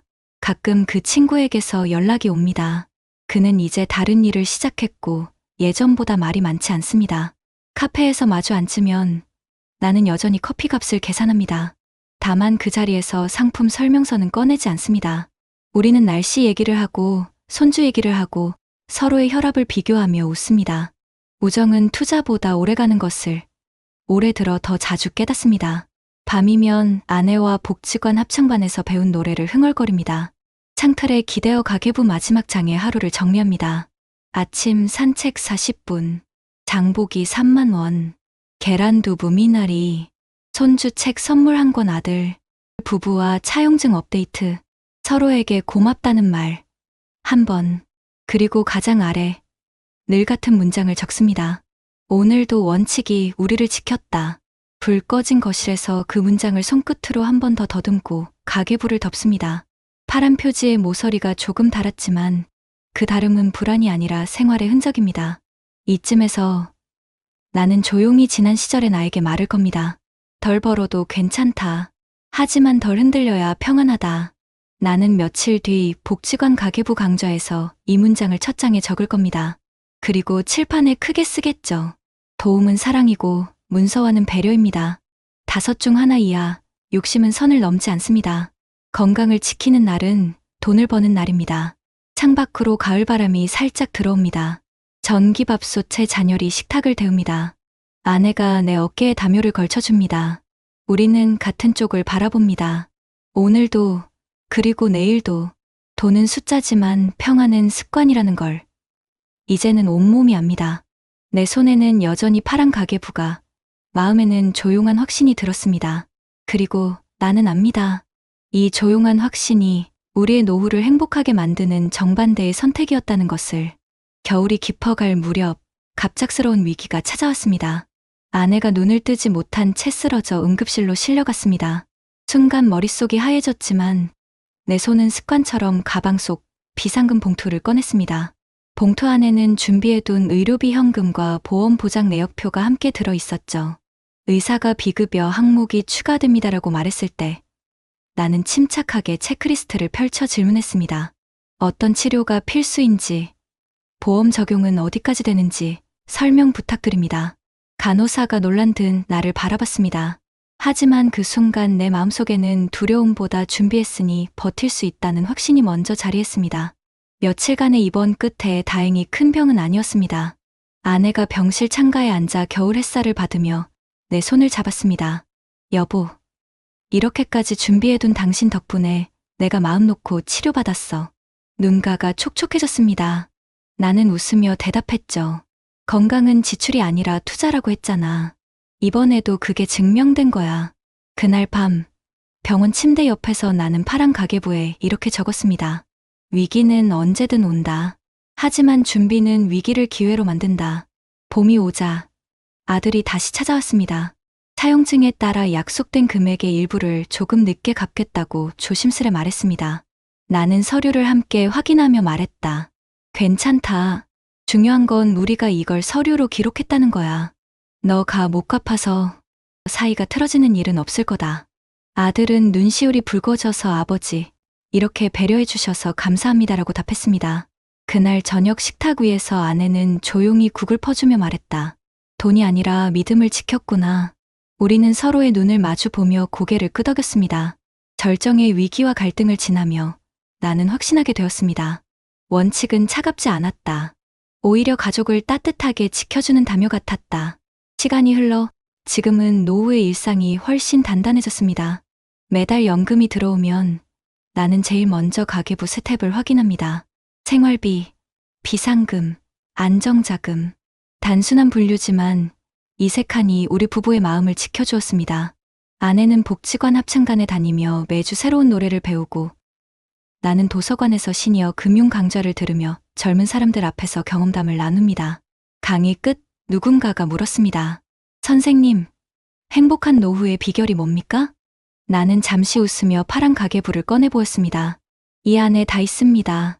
원칙을 기록하고 욕심을 줄이고 건강을 챙기는 것. 결국 습관이 삶을 만듭니다. 여러분, 제가 살아온 이야기는 특별한 재능이나 큰 돈이 있어서가 아닙니다. 오히려 작은 습관과 원칙이 평생을 지켜준 사례일 뿐입니다. 위기의 순간마다 가계부 한 권이 나를 붙잡아 주었고 가족을 웃게 했습니다. 혹시 지금 여러분의 통장이 불안하게 비어가고 있나요? 혹은 가족에게 미안함이 쌓이고 있나요? 그렇다면 오늘부터 작은 노트 한 권을 꺼내보세요. 기록하고 원칙을 세우고 건강을 투자하는 일. 그 작은 선택이 여러분의 내일을 바꾸고 평안한 노후를 지켜줄 가장 든든한 울타리가 될 것입니다. 돈은 숫자지만 평안은 습관입니다. 오늘 여러분의 손끝에 쥔 작은 원칙이 내일 여러분의 삶을 가장 따뜻하게 지켜줄 것입니다. 여러분, 지금까지 들려드린 두 가지 사례는 결코 특별한 예외가 아닙니다. 실제로 국내 여러 연구와 통계가 노후 재산이 무너지는 과정을 적나라하게 보여주고 있는데요. 먼저 한국보건사회연구원이 2023년에 발표한 고령층 생활실태조사에 따르면 60세 이상 은퇴자의 약 36.8%가 은퇴 후 5년 이내에 자산의 절반 가까이를 소진했다고 응답했습니다. 이유를 살펴보면 의료비와 주거비, 자녀 지원, 투자 실패가 주된 원인이었고, 특히 자녀에게 결혼 주거 비용을 지원하다가 노후 자금을 잃는 경우가 빈번했습니다. 이는 앞서 사례 1의 인물이 겪은 문제와 놀라울 만큼 일치합니다. 또 통계청 가계금융복지조사 2024에서도 65세 이상 가구주의 순자산은 은퇴 직후보다 평균 7년 내 약 30% 감소하는 것으로 나타났습니다. 이 통계는 노인이 단순히 소비를 늘려서라기보다는 의료비와 불확실한 금융 환경, 가족 돌봄 부담 등 구조적인 요인으로 자산이 줄어든다는 사실을 보여줍니다. 더욱 주목해야 할 부분은 건강보험 심사평가원 자료인데요. 65세 이상 고령층의 연평균 진료비는 2018년 약 350만 원에서 2023년 420만 원을 넘어섰습니다. 특히 암내질환, 심혈관계 질환 등 중증 질환의 경우 본인 부담금이 수천만 원까지 치솟는 사례가 많아졌습니다. 결국 준비 없는 상태에서 이런 상황을 맞이하면 평생 모은 돈이 순식간에 비워지는 것이죠. 그렇다면 반대로 사례에서처럼 노후 자산을 지킨 이들은 어떤 공통점을 가졌을까요? 국민연금연구원이 2022년 발표한 노후 소득보장과 소비 패턴 분석에 따르면 은퇴 후 생활이 안정적인 고령층은 공통적으로 세 가지 특징을 보였습니다. 첫째, 생활비 비상금 투자금을 명확히 분리해 관리하는 자산 3분할 습관을 갖고 있었습니다. 둘째, 가족이나 지인에게 돈을 빌려줄 때 반드시 문서하거나 법적 증빙을 남겼습니다. 셋째, 정기적인 건강검진과 보험 가입을 통해 의료비 리스크를 줄였습니다. 실제로 이 연구에서는 이러한 습관을 가진 노인의 자산 감소율이 그렇지 않은 집단에 비해 평균 40% 이상 낮게 나타났습니다. 또 한국개발연구원이 KDI 2024년 발표한 고령층 재무행태 분석 보고서에서는 노후 준비를 잘한 사람일수록 단기적 소비 유혹을 억제하고 작은 금액이라도 꾸준히 기록 관리하는 습관을 가진 것으로 확인되었습니다. 즉, 돈을 많이 벌었느냐보다 습관과 태도가 자산을 지키는데 훨씬 중요한 요인이 된다는 결론이 나온 겁니다. 여기에 해외 연구도 비슷한 결과를 보여주는데요. 미국 미시건 대학교에서 2019년부터 진행 중인 헬스 앤드 리타이어먼트 스터디 헬스 앤 리타이어먼트 스터디를 보면 은퇴자들의 평균 의료비 지출은 전체 자산 감소의 가장 큰 원인으로 꼽혔습니다. 특히 65세 이후에는 의료비 충격으로 인해 10년 내 자산이 절반 이하로 줄어드는 가구가 전체의 35%에 달했습니다. 반면 재산을 지킨 그룹은 의료비 대비 보험 보장률이 높고 가족 지원보다는 본인의 생활을 우선시했으며 소득이 줄어든 뒤에도 고정비 절감을 생활화했습니다. 일본 도쿄대에서 발표한 2021년 논문 또한 같은 맥락을 보여주는데 자녀 지원을 과도하게 한 고령층일수록 노후 빈곤 위험이 2배 이상 높다는 결과가 나왔습니다. 결국 문화가 달라도 자녀 사랑과 과신, 무계획 소비가 자산을 무너뜨린다는 사실은 세계 어디서나 동일하게 나타나는 것이죠. 한편 국내 한국금융연구원의 2023년 보고서는 고령층의 금융사기 피해가 급격히 늘고 있다는 사실을 지적합니다. 특히 원금 보장, 확정 수익을 내세운 투자 사기에 연루된 피해자의 42%가 60세 이상으로 나타났습니다. 이 수치는 첫 번째 사례의 주인공이 겪은 상황과 정확히 겹칩니다. 전문가들은 노후 재산을 지키기 위해서는 금융 지식보다 의심하는 습관이 더 중요하다고 말합니다. 즉, 믿을 만한 지인이라도 돈 문제가 얽히면 계약서와 증빙을 반드시 남기고 좋은 말이 들릴수록 2번, 3번 확인해야 한다는 것이죠. 또 보건복지부가 발표한 2024년 고령사회 보고서에서는 혼자 사는 노인의 경우 재산 감소 속도가 훨씬 빠른 것으로 나타났습니다. 가족이나 친구 등 사회적 연결망이 약할수록 잘못된 정보나 투자 유혹에 더 쉽게 노출되기 때문이었습니다. 그래서 전문가들은 사회적 고립을 줄이는 것이 곧 재산을 지키는 또 하나의 방법이라고 강조합니다. 사례에서 주인공이 복지관 합창단, 가계부 강좌에 참여했던 모습이 바로 이 연구와 맞닿아 있죠. 이처럼 국내외 연구와 통계는 한 가지 공통점을 말해줍니다. 노후 재산을 무너뜨리는 건 단순한 경제 상황이 아니라 습관과 관계, 그리고 태도의 문제라는 겁니다. 의료비는 예고 없이 찾아오고 가족의 부탁은 거절하기 어렵고 달콤한 투자 제안은 늘 유혹적이지만 그때마다 기록과 원칙, 그리고 신중한 선택으로 지켜낸 사람들은 결국 2번째 사례처럼 평안한 노후를 맞이하게 됩니다. 여러분, 이 통계와 연구들은 단순한 숫자가 아닙니다. 바로 오늘 우리의 삶에 적용할 수 있는 경고이자 지침서입니다. 여러분, 지금까지 우리는 평생 모은 재산이 얼마나 쉽게 무너질 수 있는지를 사례와 통계로 확인했습니다. 그렇다면 이제는 구체적으로 어떻게 우리의 노후를 지킬 수 있을까요? 전문가들은 한결같이 습관과 제도적 장치가 함께 가야 한다고 조언합니다. 먼저, 돈을 지키는 가장 기초는 기록과 문서화입니다. 실제로 금융감독원은 2024년 고령층 금융생활 가이드라인을 통해 가족 간 금전거래라도 반드시 차용증이나 약속어음을 작성하도록 권고하고 있습니다. 이런 작은 절차가 가족의 갈등을 줄이고 불필요한 오해를 막아주죠. 또한 한국보건사회연구원 연구에서는 노후 자산을 잘 지킨 사람일수록 공통적으로 가계부 작성과 정기적인 재무점검을 생활화한 것으로 나타났습니다. 이를 제도적으로 뒷받침하기 위해 많은 지자체들이 시니어 금융교육과 무료 재무상담 프로그램을 운영하고 있는데요. 예를 들어 서울시 노후준비지원센터에서는 60세 이상 시민을 대상으로 가계부 작성법, 금융사기 예방교육, 연금 수령계획 세우기 강좌를 무료로 제공합니다. 부산과 대구 역시 지역복지관을 통해 은퇴자 대상 자산관리 워크숍을 열고 있고, 경기도는 시니어 재무안전망 프로그램을 통해 무료 세무상담과 법률 지원을 연결해주고 있습니다. 2번째로 중요한 부분은 의료비 리스크 관리입니다. 보건복지부 자료에 따르면 고령층의 1인당 연평균 의료비는 매년 증가세를 보이고 있으며 특히 65세 이상 인구의 본인 부담률이 큰 문제로 지적되고 있습니다.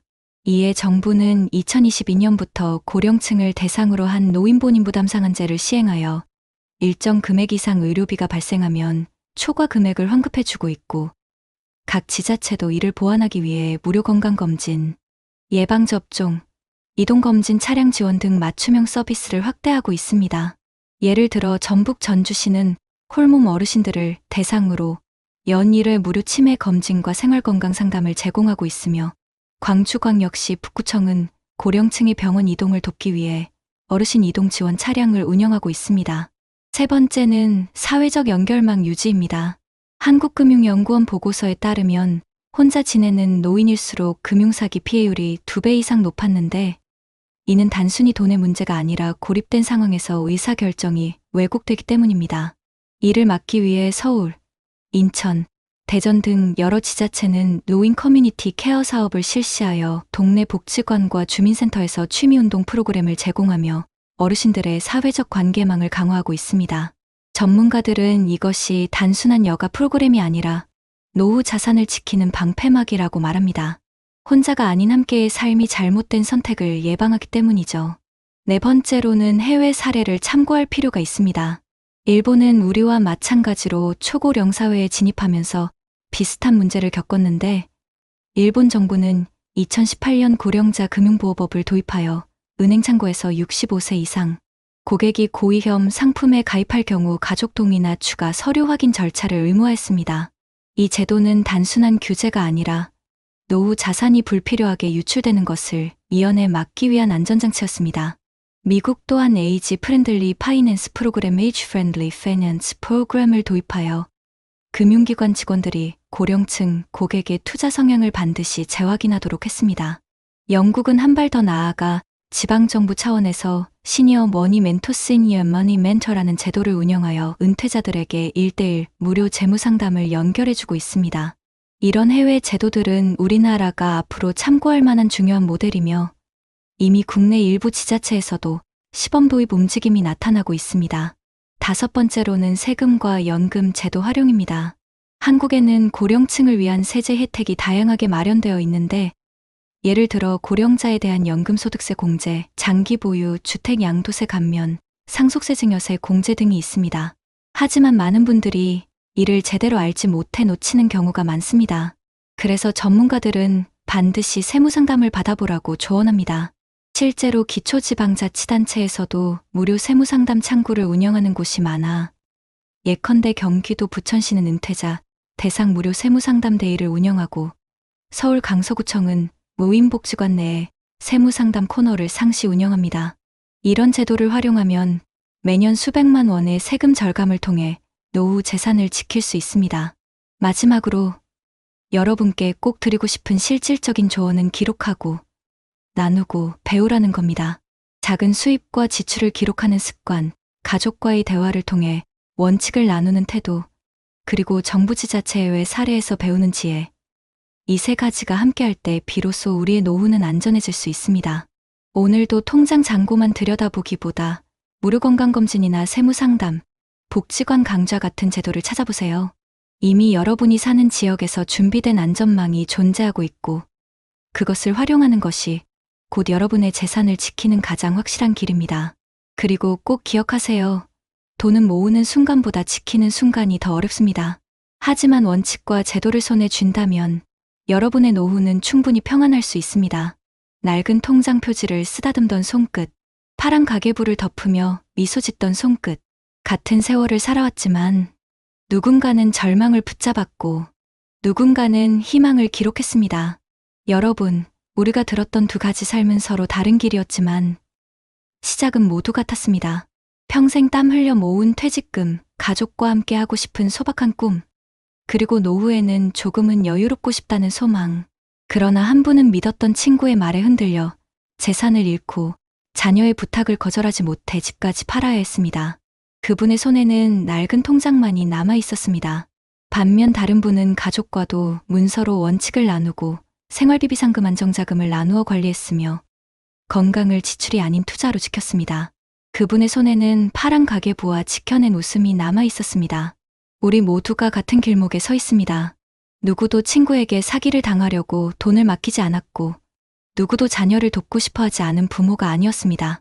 하지만 준비 없는 사랑은 때로 칼날이 되어 돌아왔고 기록 없는 믿음은 허공 속 약속이 되어 사라졌습니다. 반대로 작은 기록과 원칙은 갈등을 막아주었고 건강을 챙기는 습관은 불안 대신 평안을 남겨주었습니다. 여러분, 혹시 지금 내 손에 쥔 통장은 낡은 표지입니까? 아니면 단단히 채워진 가계부입니까? 오늘의 선택이 내일의 삶을 바꾼다는 사실을 우리는 2가지 상반된 사례에서 너무나 분명히 보았습니다. 한쪽은 고개 숙인 채 설마 가족이, 설마 친구가라는 말을 삼켰고 다른 한쪽은 아들과 마주 앉아 차용증에 서로의 이름을 또박또박 적으며 웃었습니다. 한쪽은 병원비 앞에서 통장을 깨트려야 했지만 다른 한쪽은 준비한 봉투를 꺼내며 괜찮다, 우리는 버틸 수 있다고 말했습니다. 행복한 노후란 멀리 있지 않습니다. 거창한 재산이나 큰 성공이 아니라 지켜야 할 순간에 흔들리지 않는 작은 원칙에서 시작됩니다.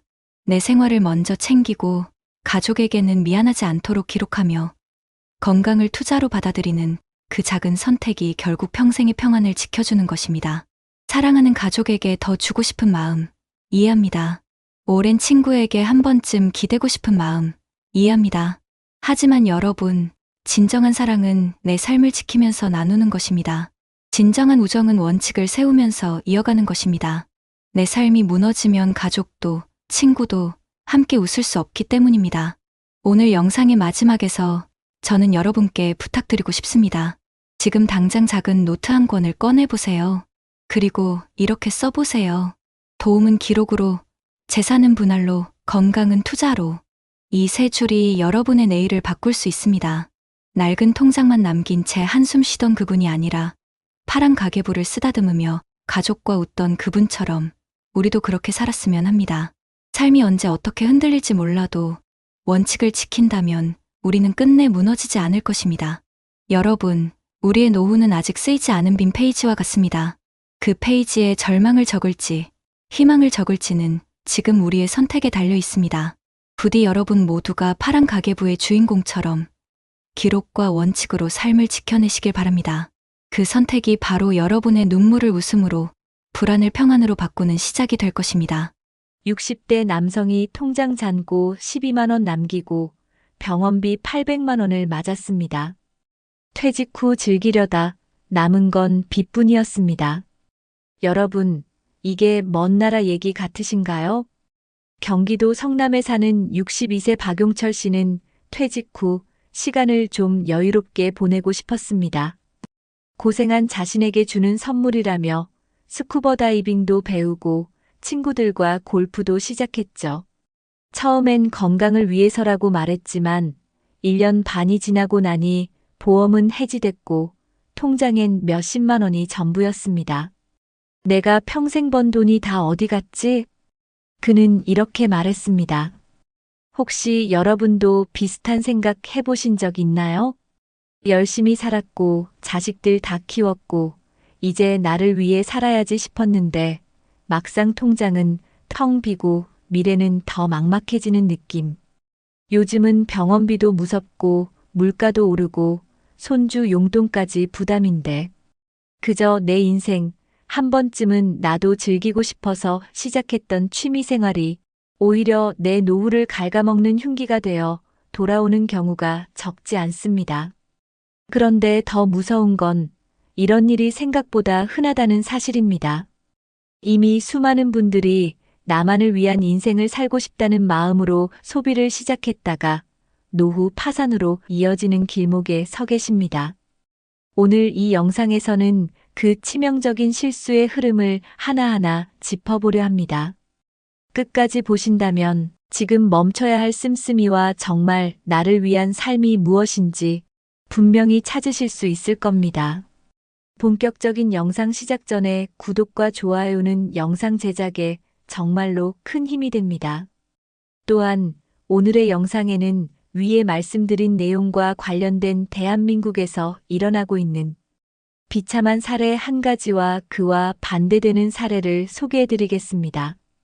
여러분들이 다 들어보시고 어느 쪽이 내가 원하는 노후의 인생인지 생각해보시는 시간이 되시기 바라겠습니다. 외국계 대기업 부장 은퇴 후 낡은 골프백을 마주하다. 최도윤 씨는 63세. 서울 송파구에 거주하며 외국계 가전회사에서 35년 근무 후 부장으로 은퇴했다. 업무는 치밀했고 인맥도 넓었다. 퇴직 당시 받은 퇴직금은 5억 6천만 원. 인생 2막은 나를 위한 삶이라며 계획도 준비도 철저했다. 그는 퇴직 다음 주부터 골프장에 나가기 시작했다. 회사 다닐 때 못다한 여유를 누리고 싶었다. 마침 지인들이 있는 골프 모임에서 준회원권을 추천해 주었다. 9천만 원에 구입한 수도권 골프장 준회원권, 그는 투자라 여겼다. 이 정도 여유는 누려야죠. 라며 아내도 고개를 끄덕였다. 그 뒤 매주 3번 이상 라운딩, 연습장은 거의 매일 출근했다. 드라이버, 퍼터, 클럽, 골프화까지 최신 모델로 교체했다. 중고 사이트에 내놓은 기존 장비엔 먼지만 쌓였다. 카카오톡 프로필은 골프장 사진으로 바뀌었고 인스타그램에는 식사와 스코어 사진이 가득했다. 이제 이게 내 삶이야. 라며 도윤 씨는 활짝 웃었다. 문제는 1년 후였다. 총 지출 1억 7천만 원. 퇴직금의 3분의 1이 골프비, 모임비, 장비, 여행, 렌트카로 빠져나갔다. 생활비와 고정 지출은 아내 명의 예금으로 충당 중이었다. 아내는 점점 말이 줄었다. 전기료 관리비, 식비도 빠듯한데 남편은 다음 주 제주 골프 예약을 잡았다. 둘째 딸이 결혼 준비로 연락했을 때 도윤 씨는 골프 중이었다. 결혼은 내가 알아서 하라고 말한 게 상처가 됐다. 딸은 한동안 연락을 끊었다. 골프장 멤버들 사이에서도 회비 미납으로 소문이 났다. 요즘 최 부장님 분위기 안 좋아. 말은 돌았고 도윤 씨는 모임에 나가지 않았다. 어느 날 아내가 낡은 골프백을 현관밖에 꺼내뒀다. 이제 좀 내려놓으면 안 돼요? 조용한 말 한마디에 도윤 씨는 한참을 침묵했다. 그 골프백은 그의 지난 10년이 담긴 상징이었다. 출장 가기 전 새벽에도 연습했던 시간, 성과를 내고 보너스를 받은 날 샀던 첫 드라이버. 하지만 지금은 바퀴도 헐고 손잡이도 벗겨져 있었다. 도윤 씨는 현관 바닥에 앉아 골프백을 다시 안으로 들여놓았다. 이게 내 유일한 취미였는데 그는 중얼거렸다. 다음 날 잔고를 확인한 아내는 실신하듯 주저앉았다. 남은 퇴직금은 2억 원 남짓. 하지만 그중 절반은 주식형 펀드로 묶여 있고 유동성 자산은 1억이 채 되지 않았다. 고등학생인 막내 아들의 대학 등록금, 부부의 노후 의료비, 생활비를 고려하면 상황은 절박했다. 우리 지금 줄이지 않으면 몇 년 못 버텨요. 아내는 단호했다. 도윤 씨는 몇 달째 내놓은 회원권이 아직도 팔리지 않는다는 사실이 더 충격이었다. 그날 밤 그는 거실불도 켜지 않은 채 소파에 앉아 있었다. 손에는 와인잔이 들려 있었지만 입은 말이 없었다. 탁자 위엔 동그랗게 접힌 골프장 영수증이 수북했다. 수백만 원이 한 달 사이 사라진 기록이었다. 그는 한 장 한 장 찍기 시작했다. 그러다 멈췄다. 이게 다 내 선택이었지. 아내가 다가와 물었다. 그만두면 후회할까요? 도윤 씨는 대답하지 못했다. 대신 낡은 골프백을 바라보며 작게 말했다. 이젠 좀 멀리 보내줘야 할 것 같아. 그날 새벽 골프백은 베란다 창고로 옮겨졌다. 그렇게 조용히 내려놓은 것이다. 며칠 후 도윤 씨는 주민센터 앞 벤치에 앉아 있었다. 손엔 낡은 모자와 얇은 점퍼. 라운딩 대신 그는 아침마다 버스를 타고 집 근처 공원을 돌기 시작했다. 마주치는 노인들과 인사를 나누며 처음엔 어색했지만 곧 동네 복지관에서 운영하는 시니어 건강 걷기 프로그램을 알게 됐다. 일주일에 3번 만보 걷기를 함께하며 도윤 씨는 처음으로 비용 들지 않는 취미의 의미를 알게 됐다. 낯선 듯 익숙한 동년배들과 하루 만보를 걷고 나서 나누는 국 한 그릇이 그의 일상을 채우기 시작했다. 아내와의 관계도 조금씩 변했다. 함께 시장에 가고 점심국을 같이 끓이고 신문 기사를 읽으며 대화를 이어갔다. 하루는 아내가 말했다. 그땐 왜 그렇게 골프에 빠지셨어요? 도윤 씨는 잠시 침묵하다가 답했다. 두려웠어요. 회사 떠나고 나니까 내가 누구인지 모르겠더라고. 아내는 그저 고개를 끄덕였다. 그리고 이렇게 덧붙였다. 이제 당신이 누구든 괜찮아요. 그냥 함께만 있으면 돼요. 몇 달 후 도윤 씨는 아르바이트를 시작했다. 동네 도서관에서 주 3일 사서 보조일을 하게 된 것이다. 하루 4시간 책을 정리하고 연체된 도서를 관리하고 아이들과 인사하며 그는 다시 쓸모를 느꼈다. 첫 월급은 38만 원. 얼마 안 되는 돈이었지만 그날 저녁 그는 마트에서 장을 봐서 저녁을 직접 차렸다. 아내는 조용히 앉아 그 밥을 다 먹었다. 그날 밤 도윤 씨는 베란다에 나가 골프백을 다시 꺼냈다. 먼지를 털고 깨끗이 닦아 옷장 안에 넣었다. 그리고 손으로 조심스레 문을 닫았다. 이젠 나를 무너지게 하지 않는 취미만 갖기로 했어. 이젠 그에게 삶의 중심은 더 이상 골프가 아니었다. 시간이 지나며 도윤 씨는 더 이상 돈으로 자신을 증명하려 하지 않았다. 친구들 사이에서 요즘 뭐 하냐는 질문에도 당당히 말했다. 도서관에서 일하면서 잘 지내. 하루하루가 좋아. 그의 얼굴엔 잔잔한 웃음이 번졌다. 예전 같으면 자존심이 상했을 대답이었지만 지금은 오히려 자유로웠다. 딸과도 조금씩 연락이 닿았다. 결혼식 날 그는 단정한 양복을 입고 작은 꽃다발을 손에 들었다. 딸은 눈시울을 붉히며 말했다. 아빠, 이제 예전보다 훨씬 좋아 보여요. 그 한마디에 도윤 씨는 그동안의 시간이 무너지듯 울컥했다. 자신이 무엇을 잃고 무엇을 되찾았는지 그제야 조금 알 것 같았다. 퇴직금은 많이 줄었지만 남은 돈으로 부부는 작은 전셋집을 옮겼고 생활은 소박해졌다. 주말마다 재래시장에 들러 장을 보고 도서관 근처 카페에서 따뜻한 차를 나누는 것이 이들의 새로운 여유가 되었다. 어느 날 복지관에서 스마트폰 기초교육 자원봉사를 모집한다는 포스터를 보게 되었다. 도윤 씨는 망설이다가 신청서를 작성했다.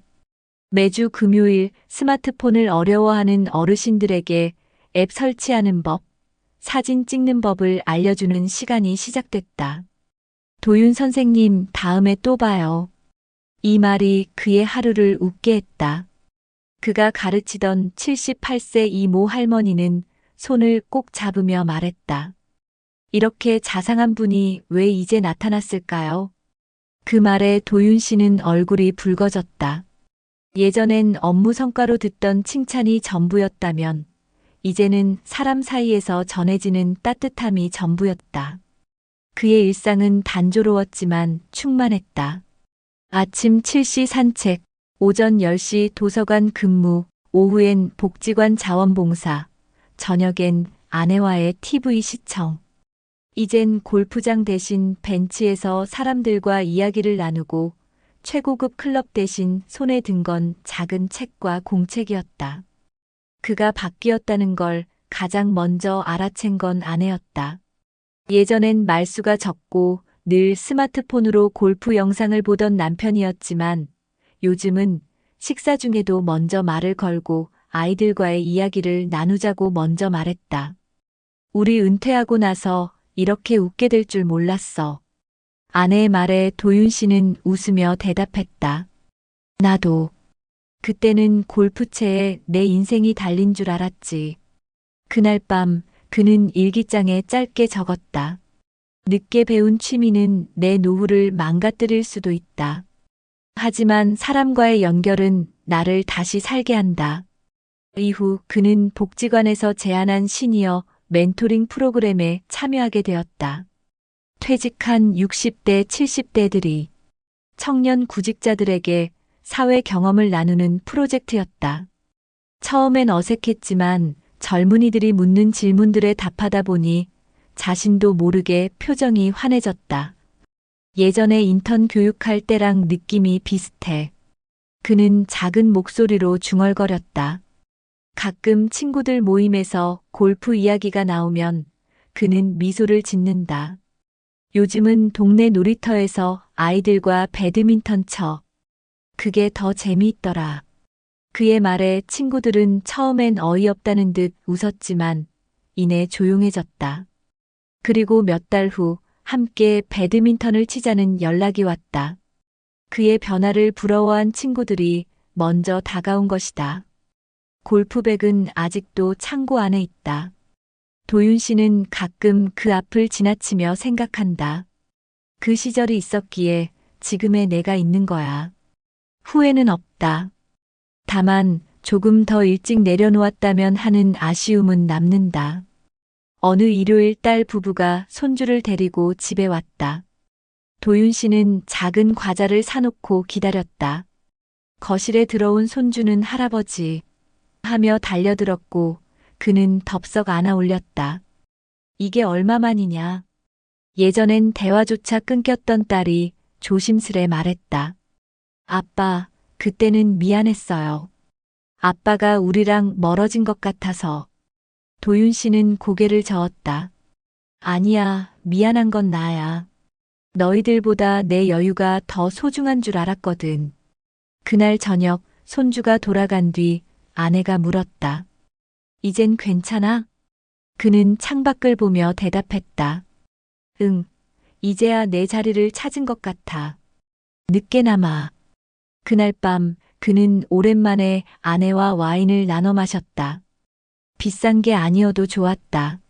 작은 유리잔에 담긴 삶의 온기만으로 충분했다.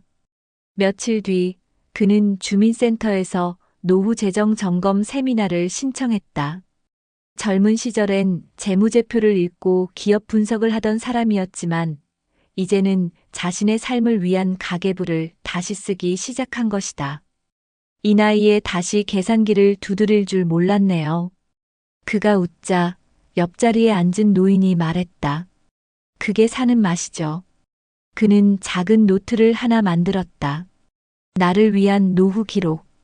그 안에는 월 고정 지출, 자녀 자산, 향후 예상 의료비, 자녀 지원 계획, 그리고 하고 싶은 것 목록이 적혀 있었다.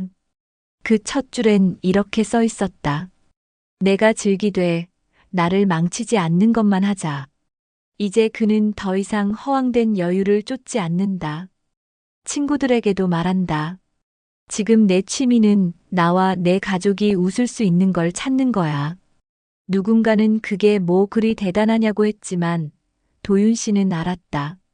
그 말이 얼마나 어렵고 중요한 말인지. 퇴직 후의 삶은 두 번째 기회가 아니었다. 그에겐 첫 번째 진짜 인생이었다. 어느 늦가을 아침 도윤 씨는 아내와 함께 단풍이 물든 공원을 산책했다. 예전 같았으면 이 시간에 골프장이었지. 그의 말에 아내가 웃으며 말했다. 이제야 가을이 예쁜 줄 알겠죠? 그는 고개를 끄덕였다. 이게 진짜 삶이었네.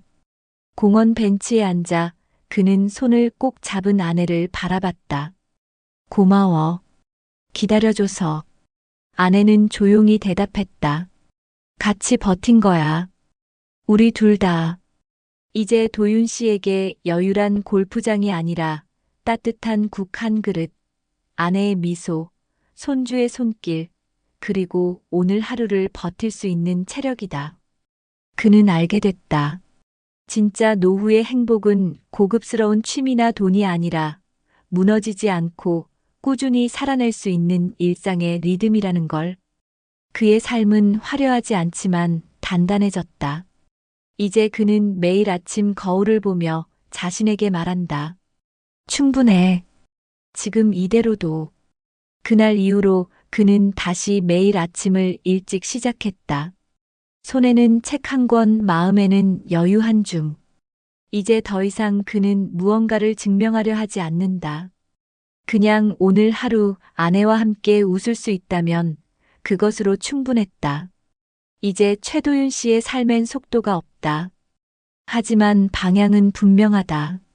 무너졌던 노후는 다시 천천히 단단히 세워지고 있었다. 오늘도 그는 고요한 새벽에 창밖을 바라보며 중얼거린다. 이제야 진짜 나로 사는구나. 그리고 그 골프백은 지금도 베란다 구석에 조용히 놓여 있다. 먼지는 쌓였지만 그에겐 여전히 소중한 상징이다. 무너졌던 자존심 휘청이던 삶, 그리고 다시 일어선 용기를 담고 있기 때문이다. 그는 가끔 그 앞에 서서 미소 짓는다. 내 덕분에 내가 다시 나를 알게 됐어. 그 낡은 골프백은 이제 더 이상 허세의 흔적이 아니다. 그건 내가 무엇을 잃었고 무엇을 지켜야 하는지를 알려준 조용한 인생의 스승이었다. 오늘도 그는 조용히 말한다. 늦었지만 아직 늦지 않았다. 여러분 어떠시나요? 위의 사례는 정말 비참하고 서글픈 인생 아닌가요? 하지만 지금부터 소개해드리는 사례는 정반대의 선택으로 행복한 노후를 보내고 있는 분을 소개해드리겠습니다. 이정우 씨는 올해 66입니다. 외국계 제약회사의 재무팀장으로 36년을 근무하다가 60세에 정년 퇴직했습니다. 그의 인생이 특별한 이유는 퇴직 이후의 삶을 무려 10년 전부터 준비했다는 점에 있습니다. 39이 되던 해, 그는 작은 노트를 하나 샀습니다. 내가 퇴직 후에도 웃고 있으려면 어떻게 살아야 할까? 라는 질문을 던지며 한 줄 한 줄 자신만의 인생 이막을 써내려가기 시작했습니다. 그가 처음 한 일은 자산 점검이었습니다. 서울 외곽에 있는 25년 된 아파트 한 채, 예금 2억 3천만 원, 퇴직금 예상액은 3억 원. 그는 한 가지 원칙을 정했습니다. 내가 가진 돈 안에서만 산다. 절대 과시하지 않는다. 국민연금은 최대한 수령 시점을 늦춰 65세부터 월 180만 원을 받도록 설정했고, 퇴직연금도 안정적인 원리금 보장형으로 분산해 두었습니다. 매달의 생활비는 연금과 소액의 이자, 수익으로 충당하기로 한 것이죠. 가장 중요한 건 소비 통제였습니다. 노후의 적은 외부가 아니라 나의 손가락 끝에서 시작된다. 그는 월 고정 지출을 180만 원 이하로 줄이기 위해 가족과 함께 가계부를 작성했고, 외식은 주 1회, 커피는 집에서 내려 마시는 걸 원칙으로 삼았습니다. 가끔 아내와의 갈등도 있었지만 함께 계획을 공유하고 조율하면서 서로의 은퇴가 아닌 함께하는 은퇴를 준비했습니다. 또한 그는 인간관계 다이어트도 실천했습니다. 회사 사람들과의 사후의 모임에서 자연스럽게 물러나며 자신이 속할 새로운 공동체를 찾았습니다. 그가 선택한 곳은 지역 주민센터의 커뮤니티 바리스타 프로그램. 60세 퇴직 후 그는 주 3일 복지관, 내 작은 카페에서 커피를 내려주는 시니어 스태프로 활동하고 있습니다. 돈을 벌기보단 나를 느끼기 위해 일한 거죠. 그는 일상 속 소소한 루틴을 소중히 여기며 새벽엔 스트레칭과 산책, 낮엔 커피와 책, 저녁엔 아내와 함께 식사를 준비하며 하루를 정리합니다. 그가 자녀에게도 당부한 말이 있습니다. 나는 너희에게 부담이 되지 않는 부모로 살아가고 싶다. 그래서 결혼 자금도 최소한만 도왔고, 남은 재산 중 일부는 가족 신탁으로 미리 설정해 혹시 모를 분쟁이나 오해를 막았습니다. 그러던 중 62세, 그는 관상동맥 협착으로 심장 스텐트 수술을 받았습니다. 입원비는 약 210만 원. 하지만 실손보험과 노후 의료비 비상자금으로 큰 충격 없이 대처할 수 있었고, 이후 식단을 바꾸고 운동량을 늘려 건강을 되찾았습니다. 그는 수술 이후 사회적 기여에 더 관심을 갖기 시작했습니다. 외국인 근로자 한국어 자원봉사, 독거노인 안부 확인 봉사, 그리고 노후 설계 나눔 강연 활동까지 이어가며 자신의 경험을 사람들과 공유하고 있습니다. 그는 말합니다. 노후는 함께 사는 법을 배우는 시기입니다.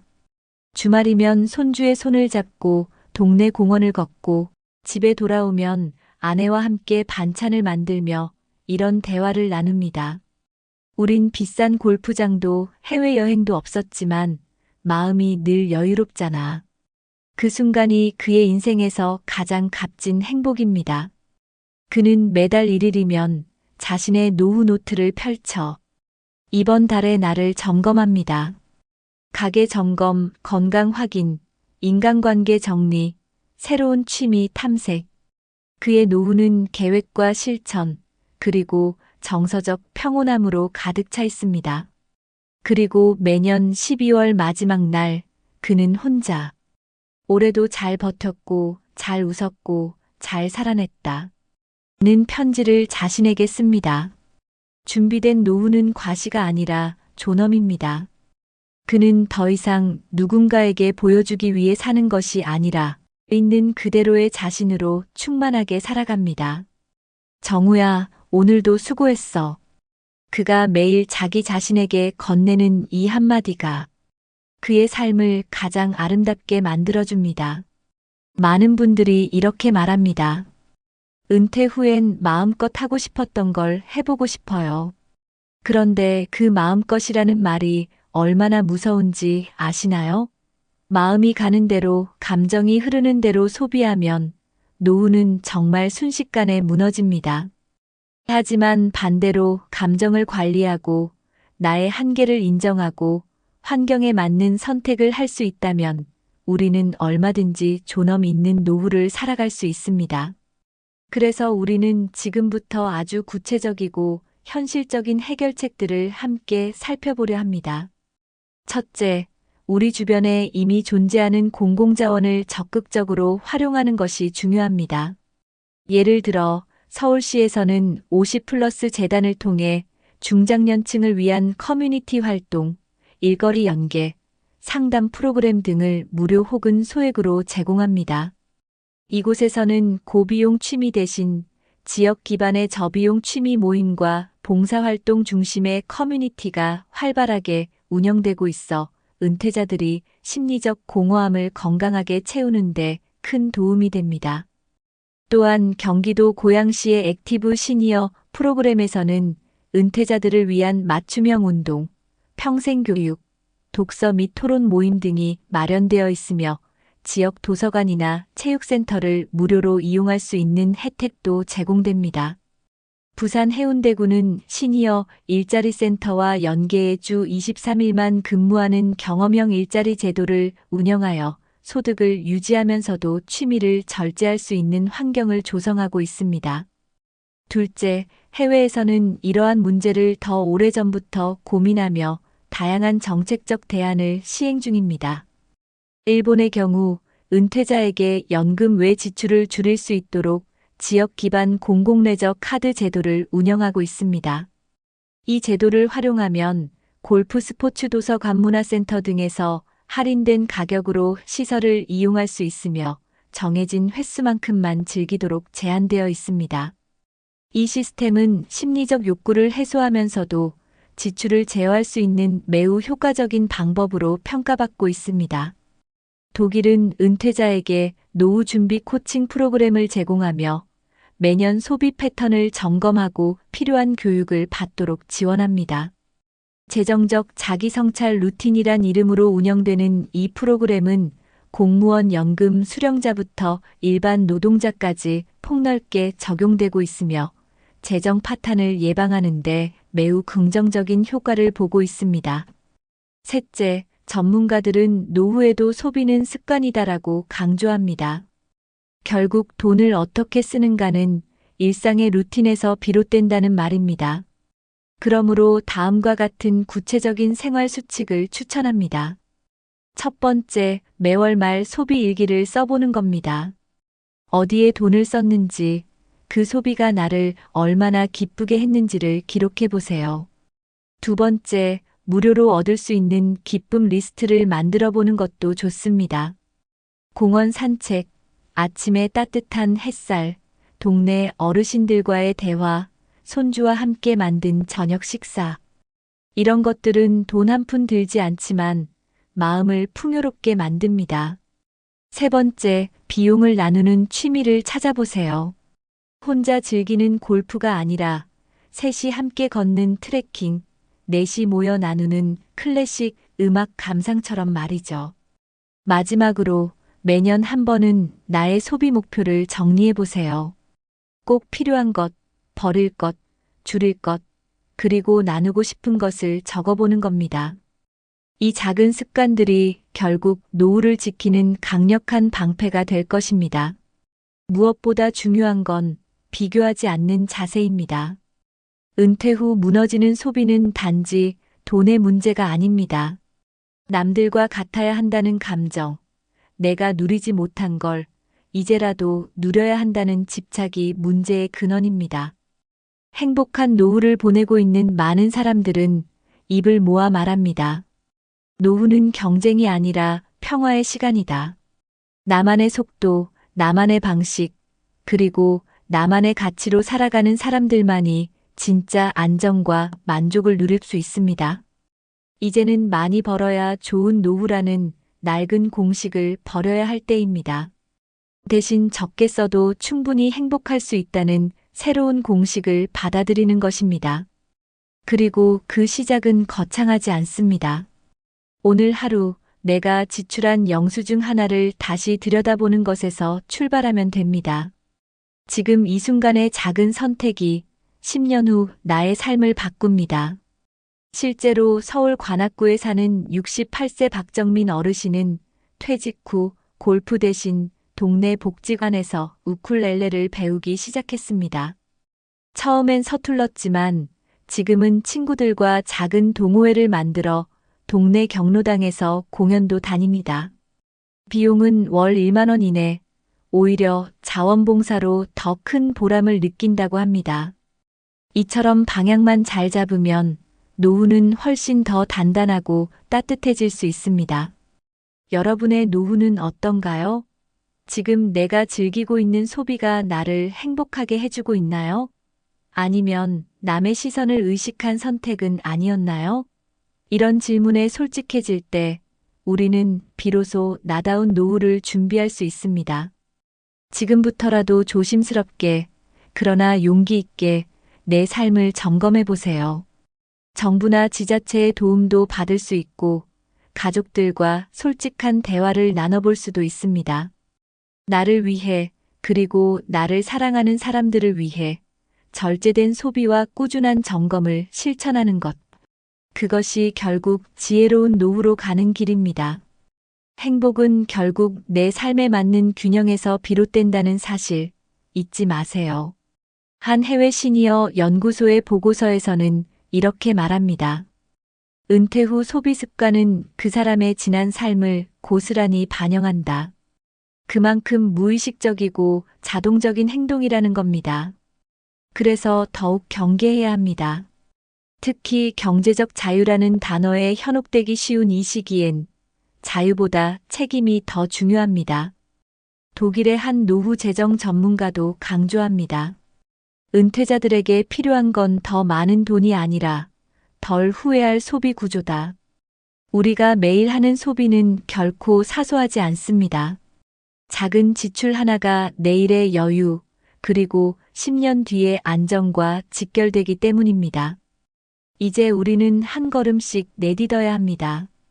지역사회 안에서의 연결, 감정에 흔들리지 않는 소비 습관, 그리고 나만의 기준을 세우는 용기.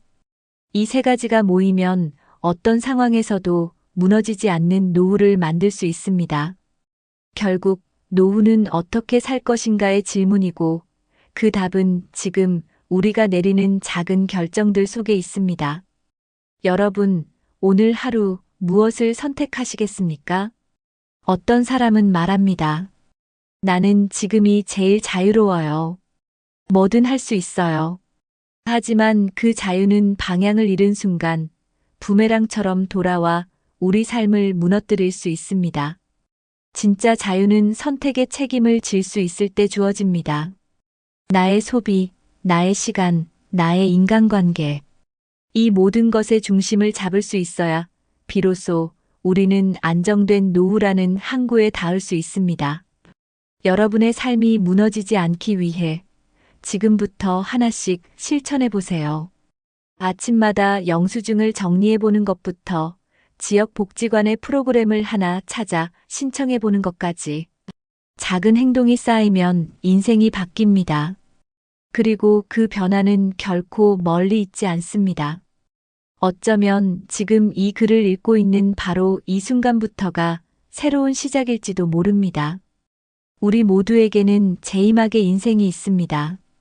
그 인생이 불안하고 초조한 나날이 아니라 따뜻하고 단단한 시간들로 채워지길 바랍니다. 그 출발은 거창한 계획이 아닙니다. 단 한 번의 신중한 선택, 한 번의 절제된 소비, 그리고 한 번의 용기 있는 점검에서 시작됩니다. 지금 바로 그 첫걸음을 내디뎌 보세요. 여러분의 삶이 더 단단해지고 더 따뜻해질 것입니다. 우리의 노후는 더 이상 막연한 미래가 아닙니다. 지금 우리가 살아가는 바로 이 순간이 곧 노후의 일부입니다.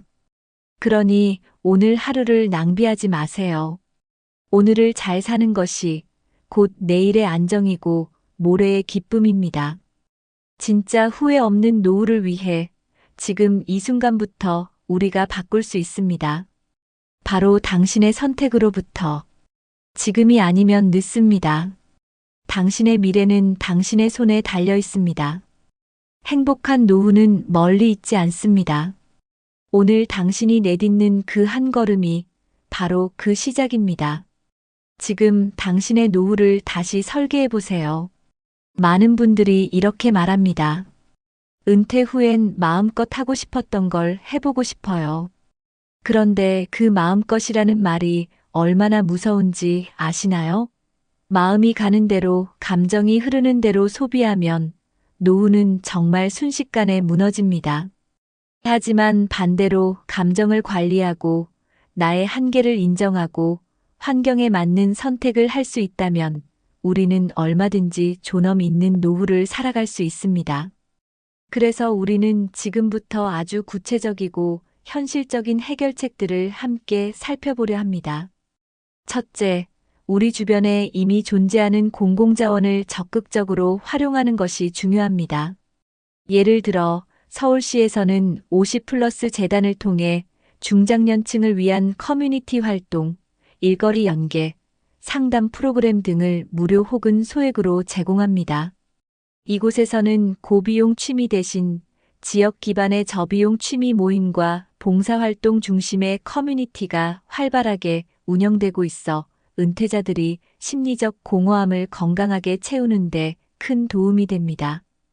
또한 경기도 고양시의 액티브 시니어 프로그램에서는 은퇴자들을 위한 맞춤형 운동, 평생교육, 독서 및 토론 모임 등이 마련되어 있으며 지역 도서관이나 체육센터를 무료로 이용할 수 있는 혜택도 제공됩니다. 부산 해운대구는 시니어 일자리 센터와 연계해 주 2일에서 3일만 근무하는 경험형 일자리 제도를 운영하여 소득을 유지하면서도 취미를 절제할 수 있는 환경을 조성하고 있습니다. 둘째, 해외에서는 이러한 문제를 더 오래전부터 고민하며 다양한 정책적 대안을 시행 중입니다. 일본의 경우 은퇴자에게 연금 외 지출을 줄일 수 있도록 지역 기반 공공레저 카드 제도를 운영하고 있습니다. 이 제도를 활용하면 골프 스포츠 도서관 문화센터 등에서 할인된 가격으로 시설을 이용할 수 있으며 정해진 횟수만큼만 즐기도록 제한되어 있습니다. 이 시스템은 심리적 욕구를 해소하면서도 지출을 제어할 수 있는 매우 효과적인 방법으로 평가받고 있습니다. 독일은 은퇴자에게 노후 준비 코칭 프로그램을 제공하며 매년 소비 패턴을 점검하고 필요한 교육을 받도록 지원합니다. 재정적 자기 성찰 루틴이란 이름으로 운영되는 이 프로그램은 공무원 연금 수령자부터 일반 노동자까지 폭넓게 적용되고 있으며 재정 파탄을 예방하는 데 매우 긍정적인 효과를 보고 있습니다. 셋째, 전문가들은 노후에도 소비는 습관이다라고 강조합니다. 결국 돈을 어떻게 쓰는가는 일상의 루틴에서 비롯된다는 말입니다. 그러므로 다음과 같은 구체적인 생활 수칙을 추천합니다. 첫 번째, 매월 말 소비 일기를 써보는 겁니다. 어디에 돈을 썼는지, 그 소비가 나를 얼마나 기쁘게 했는지를 기록해 보세요. 두 번째, 무료로 얻을 수 있는 기쁨 리스트를 만들어 보는 것도 좋습니다. 공원 산책, 아침의 따뜻한 햇살, 동네 어르신들과의 대화, 손주와 함께 만든 저녁 식사. 이런 것들은 돈 한 푼 들지 않지만 마음을 풍요롭게 만듭니다. 세 번째, 비용을 나누는 취미를 찾아보세요. 혼자 즐기는 골프가 아니라 셋이 함께 걷는 트레킹, 넷이 모여 나누는 클래식 음악 감상처럼 말이죠. 마지막으로 매년 한 번은 나의 소비 목표를 정리해 보세요. 꼭 필요한 것, 버릴 것, 줄일 것, 그리고 나누고 싶은 것을 적어보는 겁니다. 이 작은 습관들이 결국 노후를 지키는 강력한 방패가 될 것입니다. 무엇보다 중요한 건 비교하지 않는 자세입니다. 은퇴 후 무너지는 소비는 단지 돈의 문제가 아닙니다. 남들과 같아야 한다는 감정, 내가 누리지 못한 걸 이제라도 누려야 한다는 집착이 문제의 근원입니다. 행복한 노후를 보내고 있는 많은 사람들은 입을 모아 말합니다. 노후는 경쟁이 아니라 평화의 시간이다. 나만의 속도, 나만의 방식, 그리고 나만의 가치로 살아가는 사람들만이 진짜 안정과 만족을 누릴 수 있습니다. 이제는 많이 벌어야 좋은 노후라는 낡은 공식을 버려야 할 때입니다. 대신 적게 써도 충분히 행복할 수 있다는 새로운 공식을 받아들이는 것입니다. 그리고 그 시작은 거창하지 않습니다. 오늘 하루 내가 지출한 영수증 하나를 다시 들여다보는 것에서 출발하면 됩니다. 지금 이 순간의 작은 선택이 10년 후 나의 삶을 바꿉니다. 바람이 분다, 나뭇잎이 흔들린다, 마음이 흔들릴 때 삶도 다시 쓰여진다. 여러분, 오늘 이야기 어떻게 들으셨나요?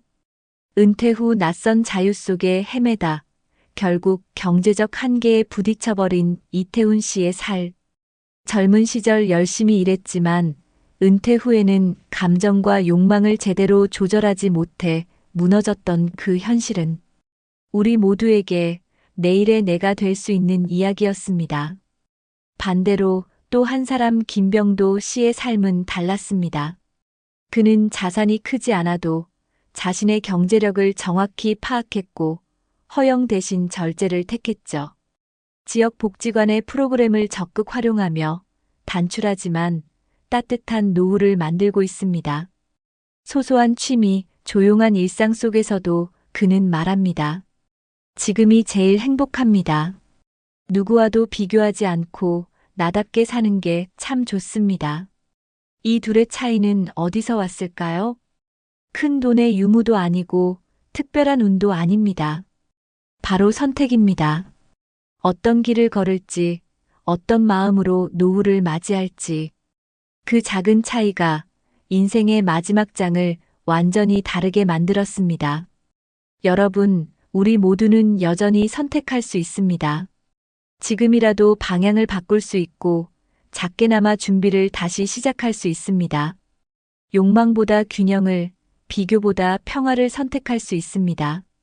그리고 그 선택이 바로 사랑하는 가족을 지키고 나를 지키는 길이 될 것입니다. 혹시 지금 너무 늦지 않았을까 고민하고 계신가요? 하지만 절대 늦지 않았습니다.